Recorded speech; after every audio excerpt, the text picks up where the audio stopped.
banyak di rumah, ya kan? Sekarang bahkan mereka bersekolah di rumah, mereka kuliah juga dari rumah, dan orang tuanya pun juga banyak yang kerja di rumah, atau bahkan memang dirumahkan. Jadi sehari-hari ada di rumah bersama anak-anak.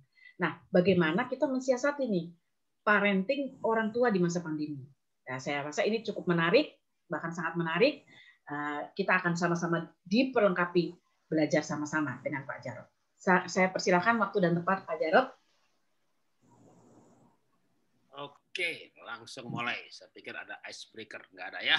Langsung saja. Ya, kita sekarang sesi mengenai parenting, bagaimana mendampingi anak belajar di rumah supaya belajarnya itu menyenangkan. Karena kalau soal konten pembelajarannya, ya sudah ada programnya dari sekolah kan.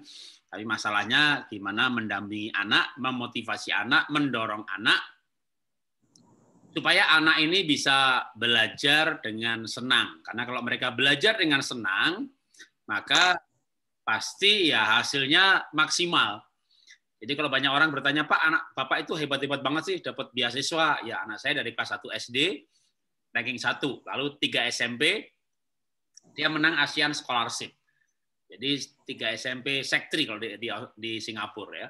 Sek 3, Sek 4, Junior College, lalu kuliah 4 tahun, ini totalnya 8 tahun. Sekolah gratis, asrama gratis, bahkan tiap bulan dikasih uang saku $1.200. Itu anak pertama. Anak kedua nyusul juga. Dan mereka ini sebenarnya secara kecerdasan biasa saja. Jadi yang membuat mereka maksimal karena cara belajarnya, gaya belajarnya, dan proses belajarnya itu tepat. Kalau kita perluas sedikit temanya, bukan soal belajar, sebenarnya soal cita-cita, juga perlu lagi sebenarnya cita-citanya pas. Kalau kura-kura belajar lari, mau rajin kayak apapun juga, didoakan, ditumpangi tangan, tanpa doa syafaat, orang tuanya, waduh, benar-benar mendoakan, ya kalau kura-kura belajar lari, pasti IP-nya paling 2, gitu ya, nggak bisa 3, kenapa? Karena kura-kura suruh belajar lari, gitu ya. Apalagi suruh belajar terbang. Kalau Raja Wali kita terbang. Jadi juga jurusannya harusnya tidak salah jurusan. Tapi kita nggak bahas hal itu kecuali di sesi tanya jawab. Ada yang mau bertanya, gimana Pak caranya anak itu jurusannya tidak salah? Karena sekarang ini banyak anak berhenti kuliah. Tidak jurusan. Kalau angkatan saya ini angkatan baby boomer ya, di mana kita itu disuruh kuliah apa saja untuk orang tua kita, ya kita nurut aja, ya. Tapi beda dengan zaman sekarang ini. Kalau anak dipaksa orang tuanya ngambil jurusan tertentu, jangan kaget kalau mereka tidak punya kesetiaan dan ketaatan seperti angkatan kita. Nah, maka juga penting sebenarnya untuk menemukan anak jurusan yang pas. Tapi sekarang kita batasi dulu. Mulai dengan belajar ya, walaupun fondasinya sebenarnya ada hal yang sama mengenai hal itu. Nah, saya sampaikan juga kira-kira 40 menit ya. Lalu kita banyakin ditanya jawab ya. Kalau kelamaan kan maksimum sebenarnya manusia itu daya tahannya 45 menit ya. Kecuali lucu. Kecuali pembicaranya energinya ekstra gitu ya. Nah, menjadi orang tua yang lebih baik terutama bagaimana mendampingi belajar dengan tepat. Sehingga anaknya bisa belajar dengan menyenangkan termasuk masa pandemi. Untuk bisa mendorong anak, memotivasi anak, mendampingi anak, mengarahkan anak belajar dengan tepat, maka yang perlu diketahui adalah keunikan anak, gaya komunikasinya, dan gaya belajarnya. Keunikan itu banyak, tapi di antaranya keunikan dari sisi gaya komunikasi, gaya belajar. Yang pasti dasar fondasinya adalah Alkitab mengajarkan Mazmur 113, Mazmur 139 ayat 13, 14, bahwa Tuhan itu membuat kita itu unik. Ayat di sini kata yang digunakan adalah menenun. Jadi Tuhan itu menenun kita. Bukan mentekstil, bukan memprinting.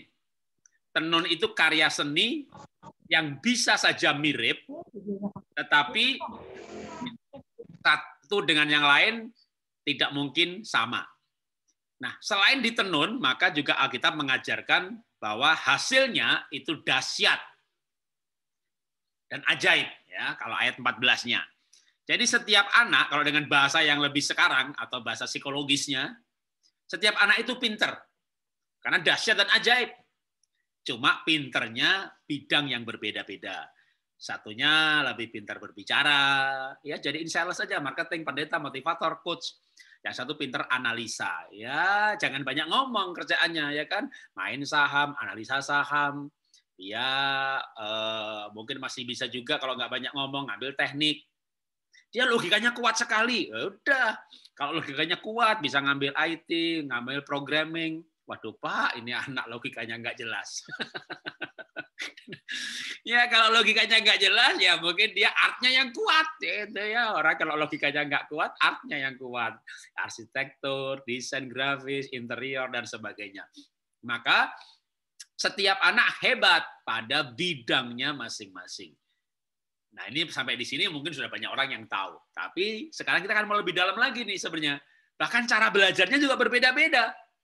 Bidangnya udah bener nih, tapi cara belajarnya bener nggak? Nah, kita akan menemukan keunikan itu lebih detail lagi.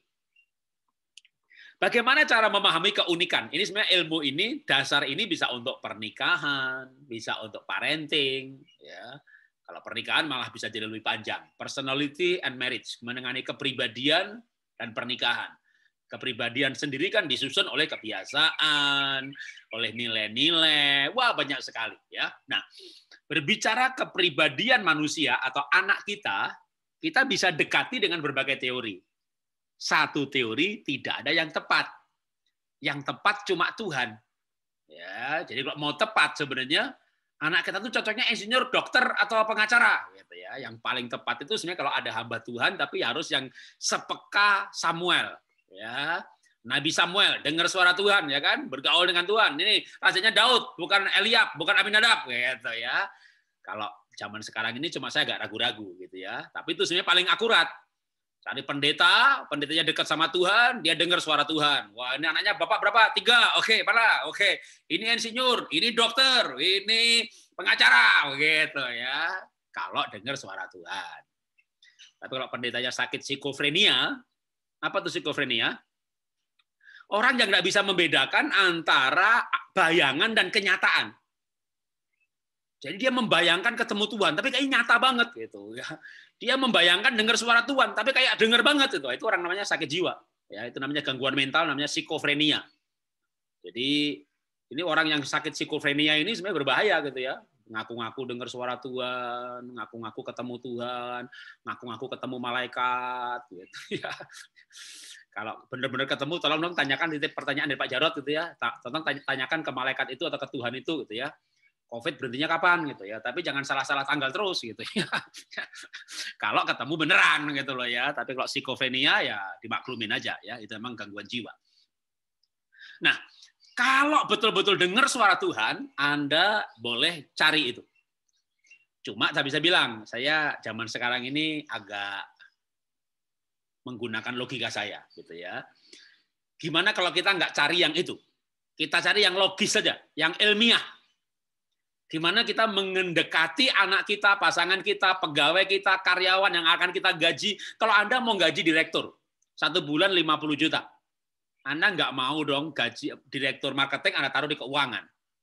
Orang yang nggak teliti Anda taruh di keuangan. Anda akan mengassessment orang itu untuk ditaruh pada posisi yang pas.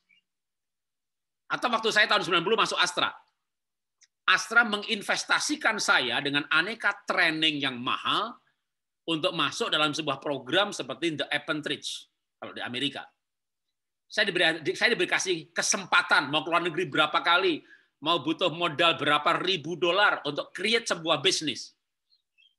Maka saya di assessment kepribadian saya dengan sedetailnya mungkin. Nah, kalau kita didik anak itu seserius itu, ya, dan bagi saya didik anak itu serius, walaupun penuh dengan tertawa, maka kita harusnya mengassessment, menguji, menganalisa keunikan yang Tuhan ciptakan. Keunikan itu bisa didekati dengan beberapa ilmu, karena satu ilmu nggak ada yang tepat. Tapi kalau dikombinasi ilmu-ilmu ini, saya yakin bisa akurat. Tapi kalau semua ilmu dikombinasikan. Jadi saya nih ngomong globalnya dulu ya, nanti saya persempit makin detail. Nah, paling nggak untuk pengetahuan. Jadi kalau mau lengkap, ya gunakan semuanya. Misalnya umurnya di bawah 8 tahun. Wawancara nggak bisa, jawabnya nggak jelas. Ngisi kuesioner nggak bisa juga. Ya pakai sidik jari. Umur 2 tahun sampai mati sidik jari nggak berubah. Jadi anak saya waktu 6 tahun masuk SD, tes sidik jari semuanya.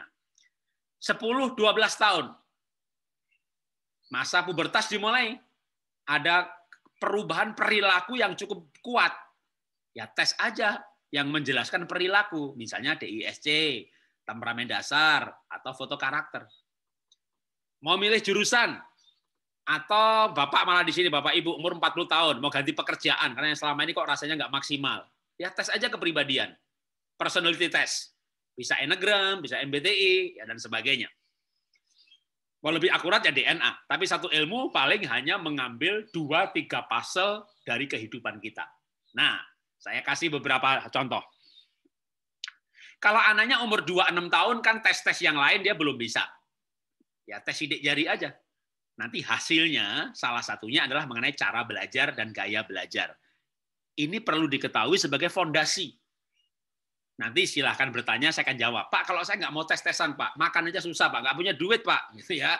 Ini jemaat saya ini ada yang tukang bakso, tukang roti, tukang pijet, Pak, ngetes-ngetes begini nggak ngerti, Pak. Gimana caranya tahu? Nah, nanti tak ajari juga ilmu-ilmu yang sederhana, tapi ini ilmu yang perfectnya dulu, ya dengan assessment supaya nggak salah, gitu ya. Anak dites. Kalau anak saya tiga-tiganya semuanya dites. Jadi kan anak saya itu bukan pinter, tapi cara belajarnya pas. Dan ini cuma tes itu akan membawa kita pada 3 macam aja kok.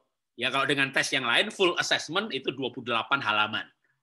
Otak kiri, otak kanan, kecerdasan apa yang kuat, jurusan apa yang cocok, tapi di antaranya dari sidik jari itu bisa muncul nanti anak kita tuh gaya belajarnya visual, auditory, atau kinestetik. Karena ini akan sangat mempengaruhi cara kita parenting. Anak yang visual, kalau di sekolah minggu gitu ya, dia perlu alat peraga. Anak yang visual, dia lebih senang membaca dan dia tidak akan lupa apa yang dibaca. Tapi kalau anak kita nih misalnya anak saya nomor 3 itu auditory, ya dia malas baca. Tapi anak auditory tidak akan lupa apa yang didengar. Gembalanya, pendetanya, orang tuanya, papahnya, mamahnya ngomong apa 11 tahun lalu, 10 tahun lalu, 9 tahun lalu. Waktu itu dia ngomong begini. Ingat banget, ingat apa yang diomongi. Itu orang auditory.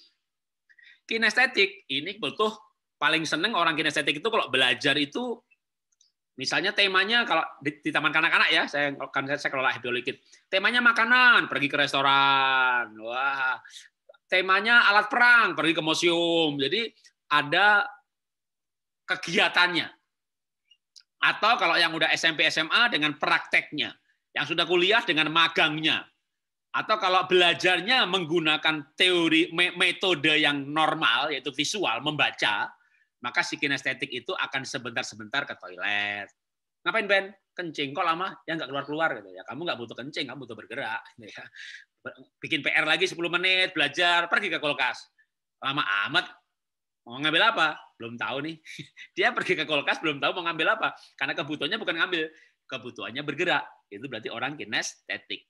Nah, setiap jenis gaya pembelajaran ini tentu nggak bisa di-customize di sekolahan. Sekolah minggu, gereja, atau Zoom begini, satu gaya. Ya, semuanya harus belajar dengan satu gaya. Di sekolah nggak bisa dong di-customize. Emangnya satu murid, satu guru, kecuali kalau homeschooling. Sekolah muridnya 20, gurunya satu pembelajaran. Kalau gurunya kreatif, dia pakai alat peraga, dia pakai mimik, gerakannya pun kalau dilihat dia ngajar sekolah minggu, wah Nabino bikin kapal besar, mulutnya besar, tangannya besar, wah yang dengerin seneng yang visual ya. Tapi jangan begini, Pak Nabino bikin kapal besar sekali, ditembak batu, nggak ada ekspresinya gitu ya. Jadi yang ngajar dengan itu, nah di sekolah, tapi kan setiap orang belajar dengan cara bagaimana gurunya ngajar. Ya biarkan anak terbiasa begitu. Tapi di rumah nih, kita ngomong belajar di rumah sekarang nih. Di rumah ibu jangan ikut-ikutan gaya bu guru. Anak saya 3, maka saya customize. Ya, nah sekarang yang mudah kesaksian. Tadi kan teorinya tuh visual, kinestetik, auditory. Anak saya pertama tuh visual. Maka dia kalau belajar, ayo sana belajar di kamar. Dia belajar di kamar membaca, tenang, nggak ada suara, dia baca bukunya. Tapi saya nggak bisa bilang kepada nomor 3, ayo sana, semuanya belajar di kamar ya, di kamar masing-masing. Nggak bisa. Nomor 3 nggak bisa belajar di kamar. Nomor 3 itu auditory. Kalau belajar dia maunya di gereja, di pasar, di mall, di kafe, ada orang rame, lalu lalang, lewat. Dia belajar ke kafe dulu minta izin gitu kan. Saya kadang lupa bahwa dia pernah tes itu auditory. Saya lupa tesnya. Ketika ada kasus itu ya, anak belajar itu kadang kita lupa teorinya. Padahal anak saya udah dites, hasilnya auditory. Dia belajar minta izin ke kafe. Masuk kamu ke kafe mau belajar ke mall. Aku mau ke mall belajar. Ngapain belajar? Ngapain ke mall? Belajar. Ulangan 3 kok pergi ke mall. Kan mau belajar di mall. Mana bisa belajar di mall gitu. Ya kalau nggak percaya gitu. Akhirnya dia berangkat ke mall juga nekat. Saya susul dia. Di mall dia belajar di kafe. Milihnya kursi dekat pojokan. Sebelahnya ada panggung. Banyak orang lewat. Tapi tak lihat mejanya. PR-nya dikerjain. Sampai saya heran gitu kan. Namanya Levina. Levin, kok kamu bisa belajar sih di tempat yang ramai seperti ini? Pak, ini live, Pak. Live. Live. Ada tanda-tanda kehidupan di sini. Rumah kita terlalu besar, Pak, kayak resort, Pak. Itu bukan kayak tempat belajar, Pak. Tempat tidur, Pak. Tempat buat santai, Pak. Rumah kita kebagusan, Pak. Rumah kita itu bukan suasana belajar. Yalah, belajar kok pakai suasana. Masuk kamar baca buku. Nggak bisa, Pak. Anak saya tipe auditory. Kalau di rumah dia bisa belajar, tapi caranya gimana? Saya masuk kamarnya, ngajak ngobrol. Nomor 1, kalau saya dampingi belajar, papa bantu belajar ya, kita diskusi. Papa ganggu, papa keluar. Itu tipe visual. Didampingi belajar, malah merasa terganggu. Nomor 3, udah sendirian di kamar. Kalau nggak tidur ngalamun. Atau Pak ambil bolpen, ambil pensil, bukan belajar, gambar. Gambar dia, ya elah udah 2 jam ternyata malah belum belajar gambar, ya aduh sudah visual art lagi. Maka nomor 3 nih kalau belajar apa? Diskusi kelompok, belajar sama temennya. Maka dulu paling seneng kalau dia mau ulangan 3, papa bantuin aku belajar ya. Nomor 3 nih, saya bilang papa pasti bantuin kamu. Kenapa pasti? Anak nomor 1 juara, orang bilang istri bapak hebat.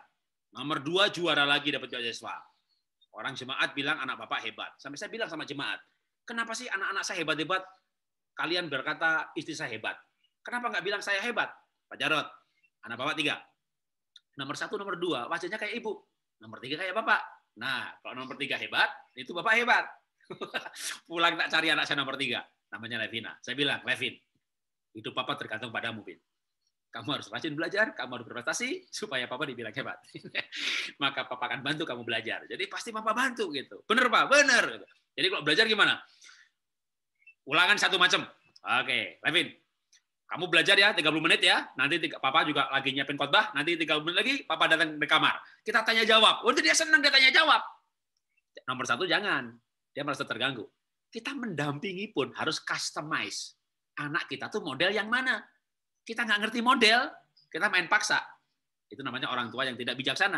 Nggak bijaksana karena nggak ngerti. Nomor 1, maunya diskusi.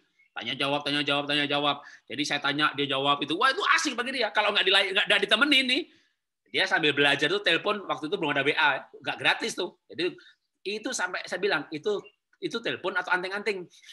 Nempel terus. Disuruh belajar, Pak, telepon sama temannya. Ini juga lagi belajar. Ini juga lagi belajar. Sambil belajar sambil telepon gitu ya. Itu kalau telepon dipaksa dimatikan nilainya jelek. Makanya ada orang yang sukanya main musik ya, karena dia visual juga musiknya bagus, begitu masa ujian nggak boleh ngeband, nggak boleh gitar, nilainya jelek. Tapi begitu sambil gitaran, sambil nyanyi, sambil belajar, nilainya bagus. Karena orang-orang punya gaya belajar berbeda-beda. Nah, yang repot itu nomor 3 nih. Pak, aku besok ulangan 3, Pak. Terus bantuin ya, Pak. Hidupku tergantung padamu, Bin. Papa pasti bantu. Ya udah, kamu belajar, nanti papa masuk lagi tanya jawab. Kalau gitu kelamaan, Pak. Aku ulangannya 3, Pak. Gimana bantunya dong? Begini aja, Pak. Aku yang tanya, papa yang jawab, Pak. Tipe auditor itu belajar pakai telinganya. Jadi dia bacain pertanyaan, saya disuruh jawab. Loh, ini yang sekolah papa atau kamu? Nah, katanya mau bantuin.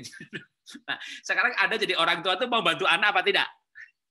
Saya tanya dulu deh. Kalau mau, Anda harus menemukan cara membantu yang tepat buat dia. Dan konsekuensinya kalau anaknya tipe auditory, ya begitu tuh.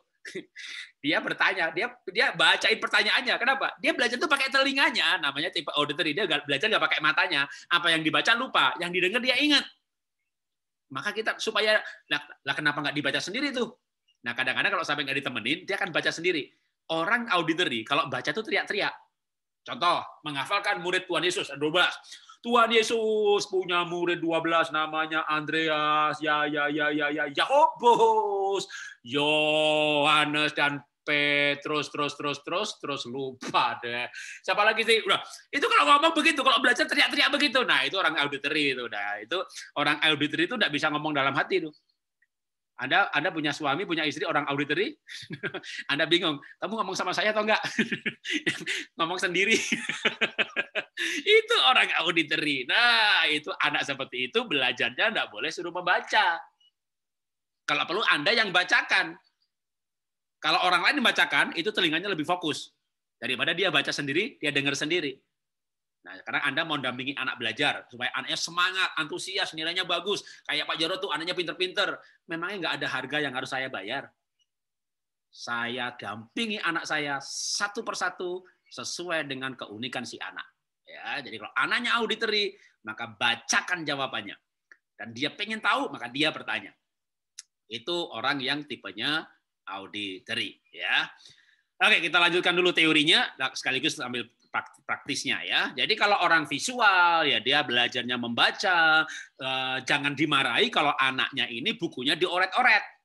Ya, jangan Bapak Ibu marah. Nah, bukunya jangan dicoret-coret ya, nanti dilungsur ke adikmu. Ini namanya teologi pengiritan ya. Buku mau dilungsur ke adiknya nggak boleh dicoret-coret. Padahal ini anaknya visual, justru disuruh coret-coret, kasih gambar-gambar unik namanya Kyle memory. Jadi kalau anak saya ikut seminar ya, zaman dulu belum seminar. Saya bawa anak saya seminar, dia kelas 1 SD waktu itu. Peserta seminar itu ada 150 orang gitu. Itu daftar peserta, kasih anak saya, kasih waktu 3 menit, dia akan menghafalkan 150 orang dalam 3 menit. Dia Anda bisa bertanya nomor 112 berapa? Siapa? Nomor 73 siapa? Dengan kemampuan seperti itu gimana nggak ranking, Saudara? Jumlah menteri nggak sampai 150. Jumlah bupati nggak sampai ratusan. Jadi dia bisa menghafal sampai 200-an item dalam waktu 3 menit, termasuk 200 nama dalam daftar hadir. Dan itu bukan anak pinter. Itu anak normal, IQ di bawah 120. Dulu saya ikutkan super brain, cara menghafal, termasuk cara belajar yang tepat. Dan sebelum ikut pelatihan, tes sidik jari, assessment, dianalisa dulu, otaknya modelnya bagaimana. Jadi kalau saya itu maunya segala sesuatu ilmiah, ya. Jadi ini sudah saya lakukan ketika di Indonesia belum ada tes sidik jari. Tahun 2000-an, kami harus kirim data ke Taiwan. Dan waktu itu masih pro dan kontra. Wah ini kayak dukun ini gitu ya. Tapi saya kan orang yang sering keluar negeri karena waktu itu usaha saya ekspor dari tahun 92. Di luar negeri banyak dipakai dan ini ilmiah yang kelola komputer. Jadi waktu itu saya tahun 2000-an itu belum ada berbagai macam seperti hari ini gitu ya, banyak sekali tes. Saya udah tes anak saya di luar negeri, datanya dikirim untuk dikelola, sehingga saya bisa mengerti cara belajar dan gaya belajar anak saya. Setiap anak unik dan cara belajarnya pun customize satu persatu. Ya, nah itu membuat pendampingan kita itu akan maksimal. Nomor 1 gaya visual, cara belajarnya begini gitu ya. Anak saya nomor 3 auditory, dia mengingat apa yang didengar, senang dibacakan, mudah belajar bahasa asing dan seterusnya. Kalau kinestetik, ya dia bertumpu pada informasi yang menggunakan indranya. Dia perlu menyentuh, membau, mendengarkan, studi kunjungan, aplikasi sehari, dan seterusnya. Itu dia anak saya nomor 2 kinestetik. Jadi saya punya 3 anak, pas 3 macam lagi, jadi pengalamannya lengkap. Dengan demikian, maka kita bisa bahkan menstimulasi supaya masing-masing semangat belajar, karena mereka belajar dengan caranya masing-masing. Ya, kalau punya anak 5 juga nanti ada 5 macam, karena masuk manusia itu nggak cuma 1 ya, ada kombinasi.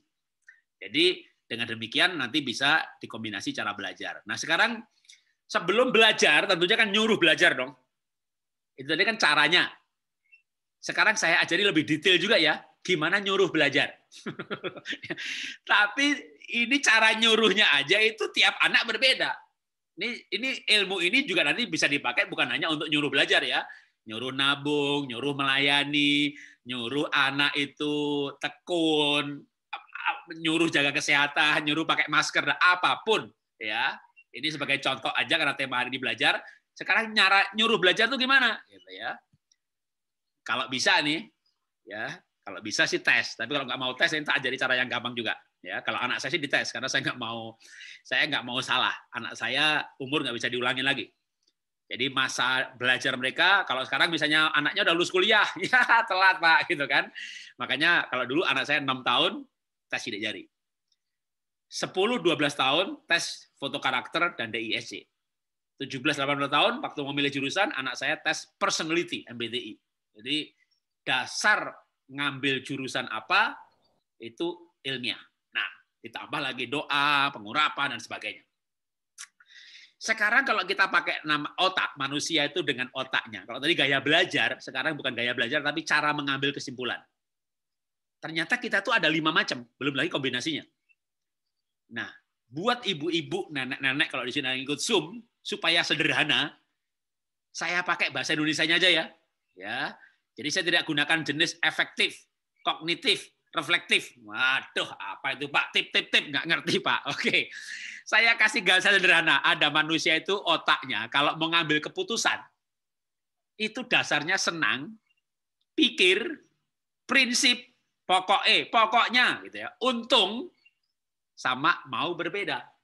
Itu cara kerja otak mengambil keputusan. Nah, kalau kita tahu anak kita tipe yang mana, suami kita juga tipe yang mana, atau istri, gitu, Anda akan menjadi negosiator yang hebat, sales yang hebat, penasihat yang hebat, konselor yang hebat, coach yang hebat, pemurid yang hebat. Ya, karena saya menjadi coach juga di sekuler, juga dulu di IFA Dasyat, perusahaan kami MLM adalah perusahaan motivasi. Sebagai motivator, mutlak bagi saya untuk mengerti hal ini. Ya. Nah, ini juga saya pakai dalam parenting. Nah, sekarang mungkin yang sebelumnya tadi aja, yang ini ya. Senang, pikir, beda, untung. Oke. Anak kita itu tipe yang mana ya cara mengambil keputusannya? Oke, langsung contoh praktis ya. Nyuruh anak belajar matematika. Caranya gimana? Tergantung. Anak saya itu yang mana? Ya, anak kita itu yang mana nih tipe yang dari 5 macam tadi itu? Sama-sama nyuruh belajar matematika. Atau sama-sama ngajak beribadah. Kalimatnya gimana? Jangan sama loh ya. Anda punya 3 anak, itu 3 macam kalimat. Karena nggak mungkin tiga anak itu sama. Kalau anaknya tipenya untung. Ya, itu otaknya itu otak untung. Ya, itu bahasa gampangnya deh. Nanti bahasa Inggrisnya lebih keren tadi ya kalau jadi. Itu dia nanti kalau saya ke gereja emang untungnya apa? Kalau saya ikut cell group memangnya untungnya apa? Oh, Anda sebagai orang tua yang rohani, maaf ya, ada rohani tapi goblok. Nggak bijak, nggak ngerti gitu ya, tapi rohani gitu kan. Marah gitu kan. Wah, orang kok mikirnya untung terus gitu ya. Wah, anaknya dimarahi, suaminya dimarahi, atau istrinya dimarahi karena mikirnya untung terus. Padahal itu bukan soal rohani nggak rohani. Itu otaknya memang cara kerjanya. Dia mengambil keputusan itu kalau untung. Nah, kalau tahu suaminya begitu, istrinya begitu, anaknya begitu, kita siasati. Kalau ngomong itu pakai kata untung, gitu loh ya. Contoh sekarang nih, Nak, kamu belajar matematika ya, Nak ya. Kalau kamu belajar matematika, Nak, untungnya, Nak, logika kamu tuh bagus. Kalau logika kamu bagus, Nak, kamu main game pasti hebat. Kamu kan seneng game kan? Nah, kamu harus belajar matematika karena matematika itu untungnya bikin logika bagus. Jadi pakai kata untung gitu. Itu dia langsung belajar tuh matematika ya kan. Jadi kalau dia tipenya bukan untung, ya, apalagi dong ya senang. Tipe senang ini, pokoknya maunya senang-senang. Anak saya tuh maunya senang-senang Pak, nggak mau rajin, nggak mau belajar, nggak mau kerja, maunya senang-senang, happy-happy, nyanyi-nyanyi. Itu anak senang gitu, nyuruh belajar matematika. Begini, nak. Papa itu dulu nggak senang matematika. Kata yang digunakan juga senang, jangan untung, jangan. Itu orang nggak doyan duit itu, Anda mikir untung. Apalagi orang tuanya mungkin yang sukanya untung gitu kan. Jangan pakai kata untung kalau anaknya sukanya senang gitu. Nak, papa mama ini nggak senang matematika. Tapi ternyata ketika papa bisa matematika, senang loh nak. Kenapa senang? Mama ini disuruh ngajari orang lain. Jadi fan-nya banyak. Ya, papa disuruh ngajari teman-teman yang lain. Ya papa pilih aja yang cantik-cantik yang diajarin. Ternyata punya matematika tuh bisa matematika itu bawa kesenangan. Senang yang lain adalah papa ini kan suka dagang. Jadi kalau bisa matematika, senangnya itu kalau ngitung harga tuh lebih cepat. Orang tuh lagi, yang lain masih pakai kalkulator, papa tuh cepat begitu. Itu senangnya orang bisa matematika itu. Jadi kita gunakan kata senang gitu ya kan. Akhirnya anak mikir senang juga ya matematika ya. Oh senang, apalagi kita bisa tebak-tebakan, oh ya kita bisa begini. Akhirnya dia berdasarkan apa? Dia mengambil keputusan itu kalau dia menemukan kesenangannya. Maka kita cari nasihat yang dari sisi kesenangan. Anak saya itu susah Pak. Ditawari duit yang nggak seneng, ya kan? Dikasih untung juga nggak minat, gitu. Oh, mungkin dia tipe pokoknya, ya pokoknya. Ya itu nanti Anda harus pakai pokoknya, prinsipnya, gitu ya. Nah, prinsipnya itu orang yang banyak mikir. Pak, anak saya tuh diem Pak, nggak banyak ngomong. Karena dia tipe yang satu lagi tadi, otaknya mikir. Otak yang mikir ini Anda kasih makanan pada pikirannya, pikirannya mengolah. Mulutnya keluar semuanya, nerocos mengenai apa yang dipikir. Anak yang pemikir, suami yang pemikir, istri yang mikir begitu. Anda nggak bisa beri pertanyaan-pertanyaan yang nggak bermutu. Ya, yang nggak perlu ditanyakan bagi dia. Contoh, sudah makan Pak? Sudah. Makan apa? Bakso. Enak apa baksonya? Kamu tuh nanya apa sih? Nanya nggak jelas. Namanya bakso dimakan ya pasti enak lah. Gitu. Nanya kok bakso enak apa enggak? Enggak bermutu pertanyaannya. Berantem saudara, kenapa? Dia itu maunya pertanyaan yang berbobot. Yang pakai mikir gitu loh. Coba tipe orang pendiam bisu yang nggak banyak ngomong tapi pemikir ini. Coba Anda tanya, Pak, kalau menurut kamu ya Pak ya, nggak usah sungkan, nggak usah, udahlah. Toh pendeta nggak ada. Ini buat kita berdua saja. Sebenarnya Tuhan itu Tritunggal apa Dwitunggal ya? Nah, kasih pancingannya begitu. Kan Alkitab nggak ada ayat. Tritunggal juga nggak ada ayatnya. Itu yang pendiam bisu itu, dia mikir, otaknya mikir tuh. Dia cari di Google begitu, pikirannya penuh ngomong itu banyak sekali gitu. Kenapa? Namanya dia pemikir, anak pemikir. Anda kasih pertanyaan yang butuh mikir, ada kaget loh banyak ngomong tuh si pendiam itu gitu ya. Kenapa? Pertanyaannya berbobot gitu istilahnya gitu ya. Jadi pertanyaan yang butuh pikiran untuk menjawabnya. Dia suka mikir yang orang lain nggak pikirkan gitu ya. Atau kasih ayat yang aneh yang orang lain nggak pernah khotbahkan gitu. Wah, langsung dia. Waduh, ayat-ayat yang orang lain nggak gali lebih dalam, dia gali lebih dalam. Kenapa? Karena dia tipe pemikir. Punya anak yang berbeda-beda ini sebenarnya kita perlu mengetahuinya supaya pendampingannya pas, gaya belajarnya pas, memotivasinya pas, cara ngajarnya pas. Apakah dia orang yang pokoknya, atau mau untungnya, atau pikir, atau senang. Yang paling susah nih kalau Anda punya anak. Anak saya nomor 3 itu kontra, berbeda. Berbeda ini bisa maunya serba berbeda, maunya antik, apalagi kalau dia anti mainstream.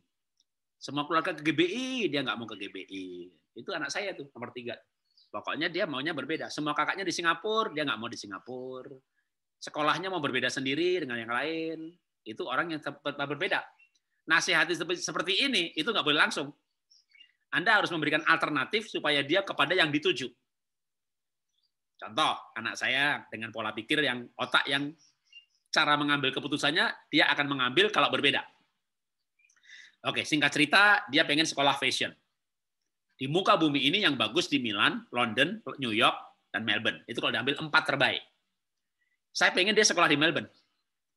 Saya tidak boleh memberikan nasihat. Nak, kamu ke Melbourne aja, karena deket. Kalau papa mama pengen berkunjung, hanya 4-5 jam dari Bali udah nyampe. Kalau saya menasihati begitu, dia akan pilih yang lain. Jadi, anak yang berbeda harus diberi nasihat yang lain, supaya dia pilih yang kita tuju. Jadi waktu itu, kan dia pengen sekolah fashion. Maunya yang terbaik. Ya, saya bilang begini, di muka bumi ini yang terbaik di Milan. Kalau Paris itu tempat fashion show, bukan tempat sekolah. Sekolahnya di Milan, fashion show-nya di Paris, industrinya, pabriknya di China. Maka kalau mau sekolah, Milan, London, New York, Melbourne. Saya bilang sama anak saya begini, Tuhan tuh ajaib. Dia ada, dia hidup. Bantu doa apa-apa saja, di tahun ini, Papa diundang khotbah 4 negara ini. Itu aneh bin ajaib. Dalam waktu 2-3 bulan, 4 gereja dari 4 negara ini panggil saya khotbah. Lalu anak saya tak bawa. Nah, singkat cerita, sampai di London. Kan saya nggak pengen anak saya di London kan, tapi dia otaknya itu otak yang keputusannya berbeda. Cara nasihatnya gimana? Malah saya harus bilang, Levin, lihat kota London. Kotanya seni, orangnya seni, gedung-gedungnya seni. Kamu dapat feel seninya, atmosfer seninya kamu dapat. Kamu sekolah di sini. Dia akan berpikir yang berbeda. Ya, Dia apa? Tapi konseling mahal banget ya. Papa kerja buat apa? Kalau buat anak-anak. Ya, tapi mahal banget, Pak. Gitu. Dalam hati, itu maksud saya. Dalam hati, itu maksud saya. Kalau saya bilang, kamu jangan di London, Pin. Di sini mahal. Pound sterling itu 1 pound sterling 17.000. Anak saya akan bilang, Papa nggak sanggup bayar. Papa nggak mau bayarin aku. Dia akan menjawab dengan nada yang keras memberontak seperti itu. Dia orangnya fight. Gitu ya. Jadi saya nggak boleh. Jadi saya harus malah memuji kota London. Singkat cerita, sekian bulan kemudian kami ke New York. Kunjungi sekolahnya. Lalu saya bilang begini anak saya, lihat ini sekolah. Kita datang di sini ada pameran dari berbagai branded produk, pameran di sekolah ini. Dan ternyata di lingkungan itu ada karya-karya dari produk tersebut, karya mahasiswa di sini. Saya bilang sama anak saya, ini sekolah yang kamu cari. Sekolah yang link dengan industri dan match dengan industri, di mana muridnya magangnya di industri fashion kelas dunia. Ini yang kamu cari. Anak saya itu bilang begini, dia berpikir yang lain. Ini orang berbeda, dia berpikir yang lain. Pak, kita udah 5 hari di New York. Setiap malam ada suara sirine. Wow, ruing. Ini kota kayaknya nggak aman ya. Kamu tuh mau sekolah atau cari aman? Ini yang nama malaikat tuh di mana-mana. Kamu jangan pikir soal nggak aman. Malaikat sertai kamu. Enggak, aku nggak rasa nggak nyaman. Yeah. Oke, pergi ke Milan, pergi ke Melbourne. Udah ke Melbourne, saya udah nggak ngomong apa-apa lagi karena New York udah dia tolak, ya kan? Itu padahal saya pengennya ke Melbourne, karena anak saya tipe yang berbeda. Nomor 3 ini otaknya anti mainstream. Saya GBI, istri saya GBI, kakaknya GBI. Dia nggak mau GBI, dia waktu di Jakarta dia sejak SMP dia gerejanya lain. Dia nggak mau aja pokoknya sama dengan yang lain gitu. Itulah orang yang otaknya mengambil kesimpulannya, tindakannya, perilakunya, maunya berbeda. Gimana mengarahkannya? Banyak orang mabuk-mabuk kan, muntah darah kan? Nah, kami tidak mabuk, karena kami tahu caranya. Kami tahu otaknya bagaimana. Kami analisa, ya, dia otaknya anti mainstream, logika terbalik. Kalau enggak, kita akan pusing dengan mendidik anak-anak kita. Bisa juga dengan pendekatan, kalau dia di atas 10 tahun, bisa dites dengan temperamen dasar. Ya. Temperamen dasar itu dengan DISC sama. Dominan, intim, stabil, cermat, dengan temperamen dasar itu sama, dengan foto karakter itu sama. Yang namanya choleric, yaitu sama dengan merah, sama dengan dominan. Dominan, intim, stabil, cermat. Kalau dalam bahasa Indonesianya ya, dominan, intim, stabil, cermat. Dominan itu choleric, intim itu sanguin, stabil itu phlegmatic, cermat itu melankolik. Kalau dengan ilmu foto karakter, dominan itu merah, intim itu kuning, stabil itu biru, cermat itu bisa biru, bisa ungu. Ya, jadi stabil itu hijau. Maaf, ya. Itu kalau pakai tiga ilmu yang sama persis, hanya beda istilah. Setiap kepribadian itu cocok untuk cita-cita tertentu. Ya, nanti Anda cari di Google sendiri aja. Pekerjaan yang cocok buat si dominan atau si kolerik apa gitu ya. Jadi waktu nanti kita belajar tuh tujuannya apa sih? Supaya pinter. Kalau udah pinter, cari kerjaan. Ujung-ujungnya adalah cita-cita dan pekerjaan. Nyuruh anak belajar tuh susah. Yang penting sebenarnya nanam cita-cita. Karena begitu anak punya cita-cita, dia akan belajar untuk cita-citanya. Tapi jangan ngomong cita-cita, maaf nih, anggap aja anak kita binatang. Yang satu kura-kura, satunya kelinci, satunya raja wali. Gimana kalau orang tua ini ngasih cita-cita kepada anaknya si kura-kura? Nah, kalau kamu tekun berdoa, rajin belajar, apalagi mamah puasa buat kamu bisa juara lari. Si kura-kura suruh cita-citanya pelari. Aku sudah belajar melari, Pak, tapi kok susah ya, Pak ya? Susah melari. Nah, hidup ini nggak ada yang mudah, semuanya susah. Tapi kalau rajin pasti bisa. Aku rajin mah belajar, tapi kok nggak bisa-bisa ya, doain ya, Maya. Mama berdoa buat kamu. Ma, tapi aku tetap nggak bisa cepat. Percaya, nak, mujizat masih ada, nak. Betul, Ma, tapi nggak terjadi dalam hidupku. Terus ya, nak, tekun, ya tekun sampai stres, sampai mati dia. Akhirnya dia belajar terus, karena memang disuruh belajar jurusan lari. Akhirnya kura-kura lulus jurusan lari, IP-nya 2,1. Dan karena dia nilainya nggak bagus, dia gambar dirinya rusak, dia merasa bukan orang yang baik, bukan orang yang pinter, dia merasa dirinya bodoh. Dan karena dia sekolahnya jurusan lari, maka si kura-kura bekerja mengantar barang. Harus cepat lagi. Kira-kira bagaimana dia bekerja? Senin sampai Jumat dia bangun tidur bekerja. Aduh, mesti ngantar barang lagi. Bekerjanya pun stres juga. Dan pasti kerjanya nggak maksimal. gimana kalau anak kura-kura ini jadi anak saya? Lalu saya bilang sama dia, nak, gimana kalau kamu nantinya jadi penyelam, nak? Kamu penyelam kelas internasional. Kamu ngambil jurusan renang. Itu pasti anak pulang sekolah bilang begini, Papa, aku belum diajari nyelam, baru berenang, tapi diam-diam aku menyelam, Pak. Dia melangkah lebih cepat daripada gurunya. Nah, hati-hati lo, nak, di sana bahaya. Oh, aku bisa, Pak. Aku bisa, tenang, Pak, tenang, Pak. Oh, dia belajar antusias. Dia lulus IP-nya 3,9. Dan dia lulus dari jurusan berenang, dia pekerjaannya menyelam. Oh, dia hari Sabtu udah bayangin, ngimpi hari Senin bekerja nanti. Aku Sabtu libur, Minggu libur, Senin nanti aku menyelam di areal sana. Yang di sana lebih dalam tapi bagus sekali pemandangannya. Itu dia menunggu bekerja, antusiasnya luar biasa. Kenapa? Dia bekerja sesuai dengan bidangnya. Dan karena dia lulusnya 3,8 IP-nya, dia merasa hebat, gambar dirinya terbentuk. Aku hebat, aku dahsyat, aku ajaib. Itulah perlunya Alkitab tuh bilang apa sih soal anak-anak? Ayat apa di Alkitab yang mengenai anak? Anak-anak itu seperti anak panah di tangan pahlawan. Ya. Jadi orang tua itu harus mengarahkan anak panah. Karena anak itu seperti anak panah di tangan pahlawan. Pahlawan itu yang bisa mengarahkan anak panah itu pas. Kalau mengarahkan anak panahnya nggak pas, itu bukan pahlawan. Pasti kalah, mati dia malah. Ya. Jadi anak panah itu harus diarahkan dengan pas. Kalau tepat, dia pahlawan. Ini anak banyak ngomong, sales, marketing. Wah, ini gampang kasihan ini ya. Jangan jadi accounting, boros nanti ya. Gampang kasihan, hamba Tuhan. Ini orangnya nggak banyak ngomong tapi diam. Oke, main saham, Pak. Anak kita hebat semuanya. Karena kita mengarahkan cita-citanya pas.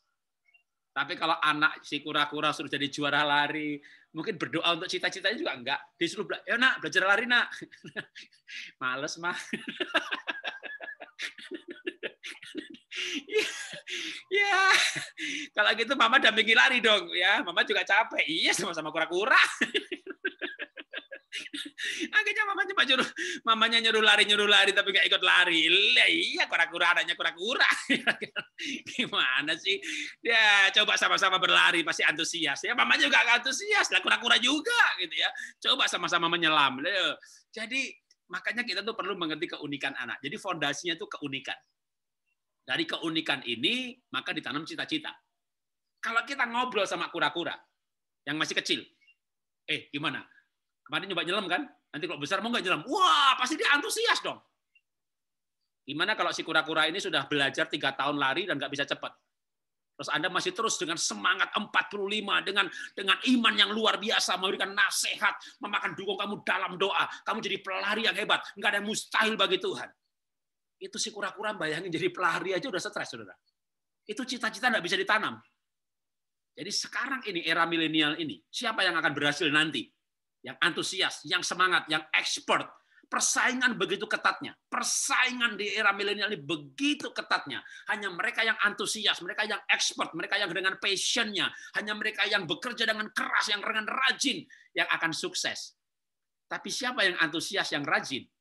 Mereka yang bekerja sesuai dengan panggilannya. Tapi apa panggilan itu? Nanti baca sendiri ya, Yeremia 29 ayat 11. Aku tahu firman Tuhan berkata, Yeremia 29 ayat 11, aku tahu rancangan apa yang ada padaku mengenai kamu, demikianlah firman Tuhan. Bukan rencana kecelakaan, rencana masa depan penuh harapan. Tuhan punya rencana buat setiap ciptaannya. Dan untuk rencana itu, dia ciptakan setiap pribadi unik. Spesifikasi. Saya senang menggunakan istilah spesifikasi. Kenapa saya pakai HP ini? Oke, tunjukin dulu ya kan. iPhone bukan kemahalan buat Pak Jarod ya. Bukan promosi sih, mau nunjukin aja. Vivo. Sudah 5-6 tahun lalu, harganya 1,9 juta. 2 juta aja kagak nyampe. Saya punya manajer pakai iPhone 12 juta waktu itu ya, sekarang 20 juta. Pegawai saya pakai iPhone 20 juta, bosnya pakai 2 juta. Kenapa? Karena saya cari beli HP itu untuk tujuan tertentu. Ada tujuannya. Tujuannya saya waktu itu beli ini adalah bisa syuting kualitas Full HD. Ya, jadi saya hanya butuh yang videonya bagus. Jadi kalau Anda lihat program saya di live channel di televisi, ada bagian-bagian yang saya syuting pakai ini. terutama klip-klip ya, klip pantai, klip gunung, sudah pasti fokus, nggak perlu fokus-fokus pakai kamera ya, atau ngomong singkat, nggak perlu pakai atur-atur fokus, pakai HP 2 juta bisa bikin program TV ya kan? Kenapa? Karena speknya, spesifikasinya untuk video bagus. Nah, sekarang muncul kan yang baru kan, kalau iPhone juga boleh ya. Tapi Vivo yang baru pun dia ada kameranya, ada gimbalnya. Jadi ini HP dibawa lari, videonya stabil. Karena ada gimbalnya ya, kayak kamera DJI ya, yang kecil ya, itu dibawa lari atau sepedaan, ditaruh di sepeda. Hasilnya stabil karena ada gimbalnya. Itu spesifikasi. Jadi produk itu ketika dibuat, si pembuat itu sudah tahu rencananya untuk apa. Untuk rencana pembuatan itu, maka dibuatlah spek. Oke. Demikian juga hidup ini. Tuhan punya rencana kan untuk hidup kita? Itu namanya panggilan atau calling. Untuk Tuhan punya rencana untuk hidup kita, dia ciptakan setiap pribadi ada speknya. Maka cara mengetahui panggilan, pelajari speknya. Itu cara yang paling ilmiah dan juga alkitabiah. Prinsipnya, Tuhan punya rencana buat kita. Yeremia 29. Dan Tuhan menciptakan kita unik. Ada speknya. Mazmur 139. Spek dan panggilan, spek dan tujuan, itu berhubungan. Nggak bisa lagi pakai metode kuno yang namanya uji coba. Anda mau uji coba? Boleh, zaman dulu. Persaingan nggak ketat. Sekarang ini kita nggak boleh uji coba lagi. Anda mau coba apa? Dalam pelayanan misalnya. Pak, saya ini nggak tahu panggilan saya apa, Pak. Jadi ya saya bergumul, daripada bergumul terlalu lama, saya coba, Pak. Saya coba jadi penginjil, Pak. Waduh, udah nyoba 2 tahun, Pak Jarod. Saya nggak dapat jiwa, Pak. Saya stres, Pak. Akhirnya saya sekarang mencoba jadi pengajar, Pak. Saya kuliah SOM, Pak. Kuliah teologi, Pak. Waktu kuliah saya stres juga, Pak. Tapi ya karena sudah lulus, ya saya ngajar juga, Pak. Lah ngajarnya stres juga, Pak. Tapi lama-lama saya nggak sanggup, Pak. Stres, Pak. Akhirnya saya jadi gembala aja lah, Pak. Gitu ya. Waduh, Pak, ternyata, Pak. Jadi gembala nggak gampang, Pak. Waduh, orang cerita masalah semuanya, belum lagi akhirnya orang nggak puas, saya dikudeta, diberontak, stroke, hampir mati saya, Pak. Waduh, tapi saya nggak jadi mati untung, Pak. Akhirnya ketemu, Pak, saya. Cocoknya saya jadi pendoa. Wah, panggilannya ketemu pas tua, mati. Saudara ya, kebanyakan uji coba, mati, saudara ya. Itu kalau dalam pelayanan, ya kan? Kalau dalam pekerjaan, apa? Saudara juga mau pakai coba-coba? Boleh, kalau mau pakai coba-coba, ya. Teori coba-coba, gitu ya. Ajaran sesat dari siapa? Nggak tahu, ya. Coba aja dagang, nggak laku-laku. Waduh, ternyata saya nggak bakat dagang, Pak. Saya coba ini aja, Pak Jarod. Saya sekarang nyoba saham. Wah, ternyata analisa saya nggak kuat, Pak. Saya kalah terus, ya, Pak. Untung saya dikit, malah kejebak lagi, Pak. Wah, nggak kuat analisa, Pak. Ya udah, saya akhirnya buka pabrik, Pak Jarod. Terus, aduh, diberontak sama buruh, Pak. Stroke saya, Pak, hampir mati, Pak. Waduh, terus ya untung Pak Jarod nggak jadi mati, Pak. Wah, akhirnya saya menjadi HRD, Pak. Cocok, Pak. Terus ya pas cocok ini udah umur 60, Pak, pensiun. Mati. Ya, kerjaan kok coba-coba gitu. Kenapa nggak dites hari ini juga langsung ketemuan cocoknya apa? Nggak pakai lama. Ya, dites sekarang, assessment, hasilnya besok 24 jam selesai hari ini. Jadi ilmu pengetahuan teknologi, apalagi DNA. Tapi DNA mahal kan, 8 juta, 12 juta. Dulu 20 juta, sekarang udah 8 jutaan. Sidik jari paling nggak 2,5 juta kalau Sang Garden, Taiwan. Yang lain cuma cukup 950.000. Jadi teknologi makin maju dan juga makin murah. Zaman anak saya dulu masih 3,5 juta, sekarang bisa 950.000 di lembaga tertentu. Ya, kalau Sang Garden tetap 2,5 juta. Nah, DNA dulu 20 juta, sekarang 8 jutaan. Mau yang lebih murah lagi ada yang gratis. Nah, kita kasih tahu caranya. Ya, mau yang gratis Pak Jarod, boleh. Nah, cuma banyak gratisan semuanya kan. Tapi jangan coba-coba ya. Hidup ini terlalu mahal untuk dicoba-coba. Kecuali, maaf nih saya bicara kasar kali ini. Kecuali anaknya mau jadi budak. Tapi kalau anaknya mau jadi kepala bukan ekor, jadi pemimpin, jadi leader, berhasil, sukses, maksimal, tidak ada waktu buat coba-coba. Ya, mereka yang dengan tepat dan akurat seperti anak panah yang diarahkan tepat. Ya, dan sampai cara belajarnya pun tepat. Jadi saya ini banyak ketawa tapi hidup saya serius. Parenting pun saya serius sekali. Saya belajar mengenai aneka parenting. Saya pelajarin semuanya untuk bisa mendidik anak saya. Dan sekarang saya berbagi ilmu buat yang lain. Jadi ketika anak dites, ya, maka hasilnya adalah keunikan. Dan keunikan ini bisa dipakai dalam segala macam keperluan berikutnya nanti ya. Untuk penjurusan kali ini kalau anaknya remaja untuk menangani perilaku karena memang ilmunya DISC itu kecenderungan perilaku namanya. Saya sih selalu ya tentu kita pakai firman, pakai Alkitab, pakai kuasa Tuhan. Tapi betapa hebatnya ketika ilmiah dan alkitabiah ya, ilmiah dan alkitabiah.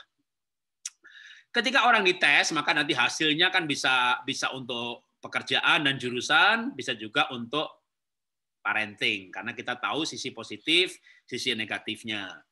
Kita selalu mencela negatifnya, gambar dirinya rusak. Maka kita perlu juga selain menegur, melatih negatifnya, kita memuji sisi positifnya. Dari sisi pendekatan temperamen dasar, foto karakter atau DISC ini, maka hasilnya adalah misalnya anaknya merah, kolerik, berikan dia penghargaan, berikan dia tantangan. Nah, anaknya jenis ini jenis yang kayak Ahok kalau laki-laki, kalau wanita kayak Bu Risma, itu orang kolerik. Kalau di Alkitab namanya Paulus, nggak ada ayatnya Paulus kolerik, tapi perilaku Paulus dianalisa psikolog, maka dia kolerik. Nah, anaknya suka marah, suka berantem, ini dia suka diberi tantangan. Nah, kalau kamu ranking, nilai kamu bagus, HP-nya di-upgrade, karena dia suka tantangan. Beri aja tantangan. Tapi kalau dia orang sanguin, yang banyak ngomong sendiri, ya kan, ceria, nggak ada lu, nggak rame, nah lu nih sanguin, ya, gampang ketawa, gampang nangis, mut-mutan, ini butuhnya pujian. Sama-sama mau nyuruh belajar matematika, nah kan belajar nih temanya nih hari ini. Anaknya kolerik, suka marah, tegas, komitmen. Nah kalau kamu matematikanya bagus, main gamenya tambah setengah jam boleh, kan jatahnya 2 jam ya. Kalau matematika bagus boleh 2,5 jam. Nah, itu namanya tantangan. Si sanguin ini nggak butuh main 2,5 jam. Jangankan main. Kalau kamu matematikanya bagus, apa kasih 100.000, nggak ngefek. Dia butuhnya pujian. Maka sebelum disuruh belajar matematika, lihat dulu nih. Lihat aja pokoknya. Ini dari seluruh badannya itu apa yang kira-kira bisa dipuji? Rambutnya jelek, hidungnya, aduh kayaknya belum masih ada rambutnya, itu belum dipotong gitu ya. Cari yang bagus. Oh, pitanya bagus. Oh ininya dia, hari ini dia memang belum mandi, bau, tapi dia senyum. Ya nak, kamu tuh lihat senyum kamu tuh, mama tuh udah ikut senang. Itu dipuji namanya gitu ya. PR matematika udah selesai gitu ya. Belum. Oke, ntar kerjain ya. Jangan lupa puji dulu. Ini makhluk satu ini jangan lupa dipuji dulu. Nggak suami, nggak istri, nggak anak, ini orang yang butuh pujian. Kalau nggak dipuji, dia akan nanya-nanya, aku cantik nggak? Bajuku bagus nggak? Gitu ya.